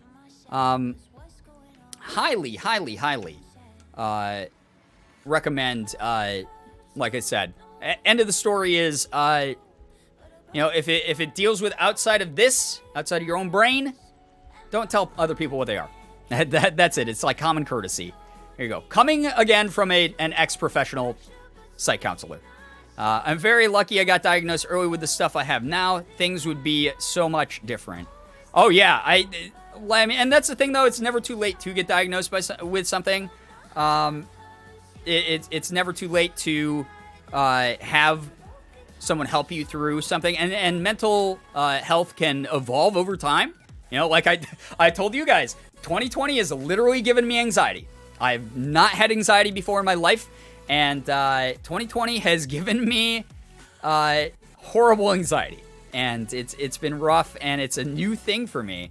But yeah, I mean, as far as I know, maybe if I had experienced it earlier on in life and been diagnosed then, maybe I'd be much better at coping with it and dealing with it. But yeah, there's a lot to the brain. No two brains are exactly the same. There's a lot of unique, different combinations of chemicals flying around here. There's a lot of different circuitry that's up in here. Everyone has different numbers of folds in their brains. Mine is very smooth. I have a very smooth brain. Doesn't hold a lot of information. As we've talked about before, I have no brain cells. There's no brain cells. I'm incredibly smooth-brained. I have a manatee brain. And that's just the way it is. But every single person is different. Every single person is going to develop differently. Every single person is going to cope differently. It doesn't make you any less valid. You guys are awesome. You guys are incredible for your journeys and for making it here today. You have survived every day before this one on your journey. You're doing great. You're kicking ass. All right? So, yeah.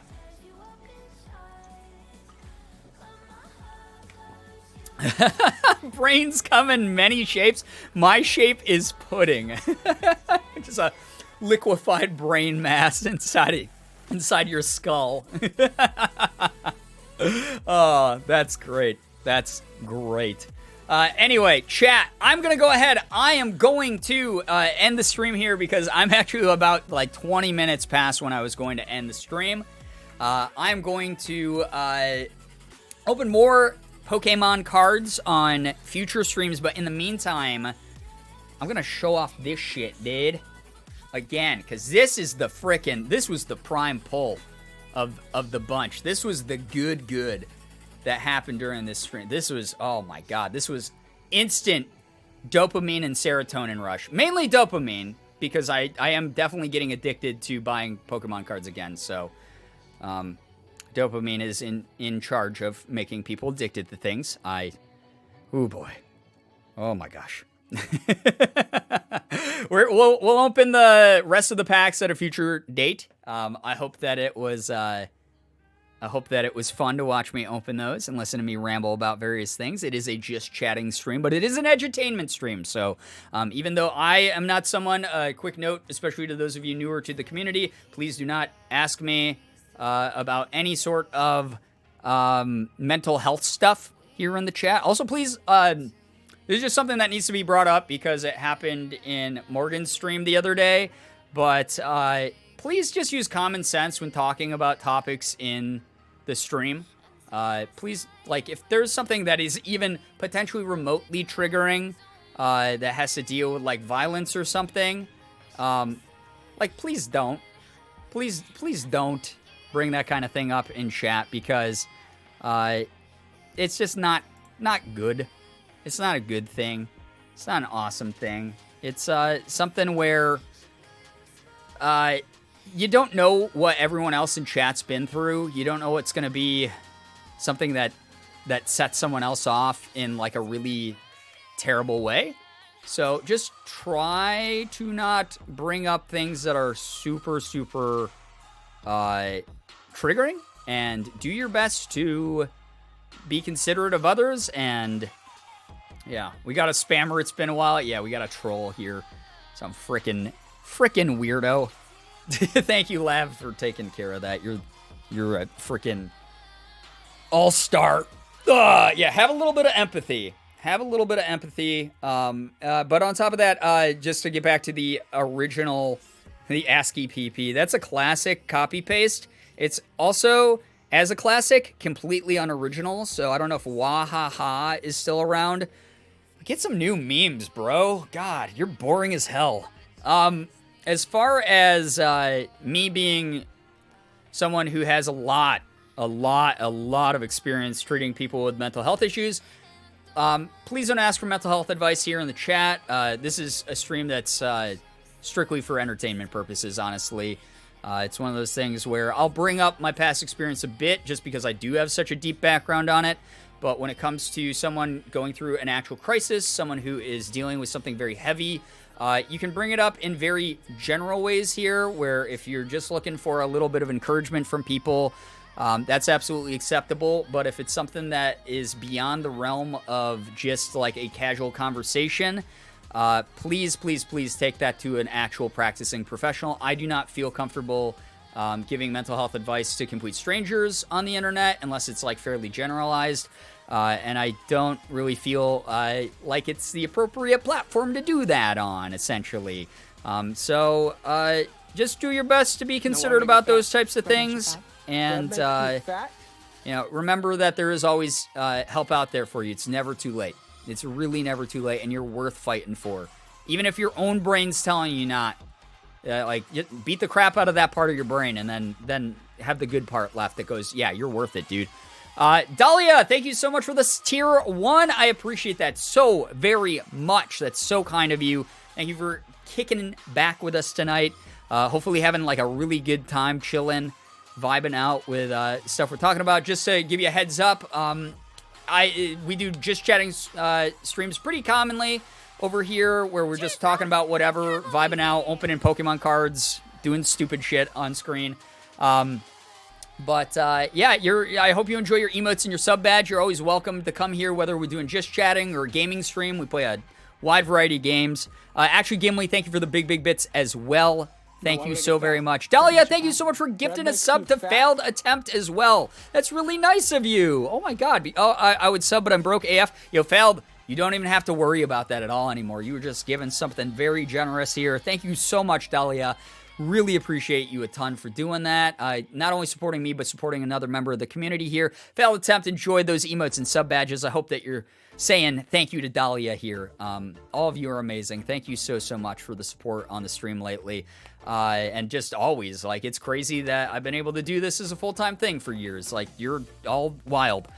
Yeah, if you're also new, just keep in mind that we have a whole bunch of other community things, including the Discord. Even if I'm not live on stream, you can basically get the attitude and the super fun vibes of this chat over on our Discord server. It's free to join. You don't even have to be a sub to do it. So if you're lurking right now and you want a cool little community to chill with that has like specialized chat rooms, and it's got specialized like voice call rooms where if you want to play video games, like Among Us is the hot one right now. A lot of people are jumping into those and forming up Among Us crews.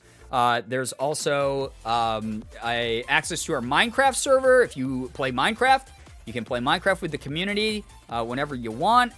We do community movie nights. Actually, for those of you guys who don't know, community movie night this Saturday. We're doing Pixar movies again. So if you haven't voted yet, go over to the Discord and make sure that your vote is put in for your Pixar movie of choice, and we will hopefully be able to watch 2 more that will probably emotionally devastate me and leave me with red eyes the rest of the day, which I will then tell you again that it's because I smoked a ton of illegal drugs, and that's why my eyes were red, not because I was crying over an animated children's movie. So go ahead, check that out. We also have Jackbox nights with the community and just a whole bunch of other fun things that the mods have done an incredible job of with the upkeep. If you are someone who is a memester, if you want to make a meme about something said during the stream, if you want to share some wholesome words for the community after tonight's wholesome talk, if you want to do anything with just, you know, like edits or highlight reels or whatever, mashups, as long as it has to do with this community. Fan art is welcome over there as well. Toss it up on the Reddit, and I normally pick a post every night that's the post of the night. So, yeah, it's one of those things where we have a lot of different options here. A lot of different little community things to join. It's because you got that good kush, no? Exactly. I only smoke the finest dank, obviously. That's why I sound so cool when I talk about it. Jesus Christ, I'm an idiot. But what was I gonna say? Also, if you had to step out at any point during tonight's stream, if you were gone to, there were people who left to go watch movies, if you had to do homework and were just lurking and wanted to actually see what happened on screen, if you are someone who had to leave because your internet got bad, the videos are now being uploaded on the VOD channel on YouTube, and I recommend you watch them over there instead, because they'll be up there forever. Versus here, they get deleted after X number of days, and you're kind of rushed to try to get to watching, you know, like a 2 to 4 hour stream that I do. It's a lot better to have those up on the YouTube because you'll be able to watch them at your own pace. So feel free to check those out. And also, again, for anyone who makes edits or memes or whatever, you can take clips from those at any point and use them. So, yeah. I don't know if Brian has ever even had illegal drugs before. Yo, I do Advil sometimes. I gotta admit, I gotta come clean, chat. Sometimes I use Advil when my head hurts. That was a lie too, right there. I feel bad. I don't ever use Advil. I barely ever buy Advil. I buy Aleve. I buy Aleve and Tylenol. Sorry.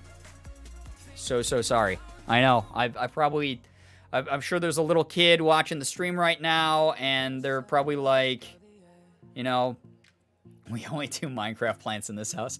I love that you're making that, by the way, Lev.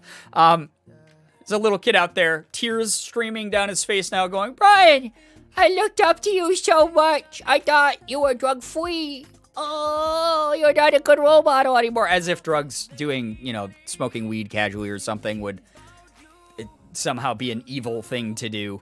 I don't know. Excedrin? Yeah, Excedrin's a good one. I use Excedrin for migraines. I use the one with, like, the extra strength caffeine shit. Drug-free! Oh, no, drug-free. I thought it was drug-free. Oh, no, ooh-boo. You know? All right, chat. I said goodbye like 1,000 years ago, and now it's almost 2 a.m. my time. So I'm an idiot once again. Hopefully it was a fun stream. We streamed about an hour longer than I thought I was going to. I'll message you about the Among Us stuff after movie night, since I know you've got a lot going on. I have a lot going on the next couple weeks, but I will definitely fit in time for a DM to try to organize all that. Thank you, Lev. Hopefully you like the sound of the new mic. If you didn't, please let me know so that I can punch my pillow very hard and pretend that it's Ethan's face, because he is the one who gifted me this mic, which was really nice of him. I think that I did not peek it once, which is really nice. But thank you so much. Thank you for all the follows. Thank you for the bits, the subs, the resubs, the gifted subs, the donations, etc. All of those add up a ton. They really, really do. I appreciate you all so very much. Look for a YouTube video either tomorrow or Saturday on the main channel, and look for this VOD. This VOD should be up tomorrow, I believe, or something like that, or 2 days. No, 2 days, because I'm putting 2 days between uploads for those, for the VOD. So check those out. Make sure that the VOD channel overtakes my main channel so I can feel bad that my main channel with my actual creative content does not hit 100,000 subs before my VOD channel, where it's literally the lowest effort re-upload of a stream. And I can go, wow, I really must have no talents after all. So make sure to do that. Yeah.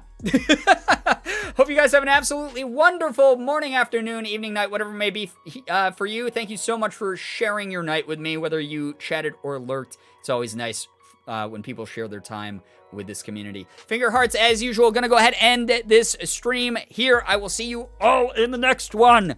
Hopefully. Goodbye, everybody. Goodbye. Goodbye. Goodbye. Goodbye.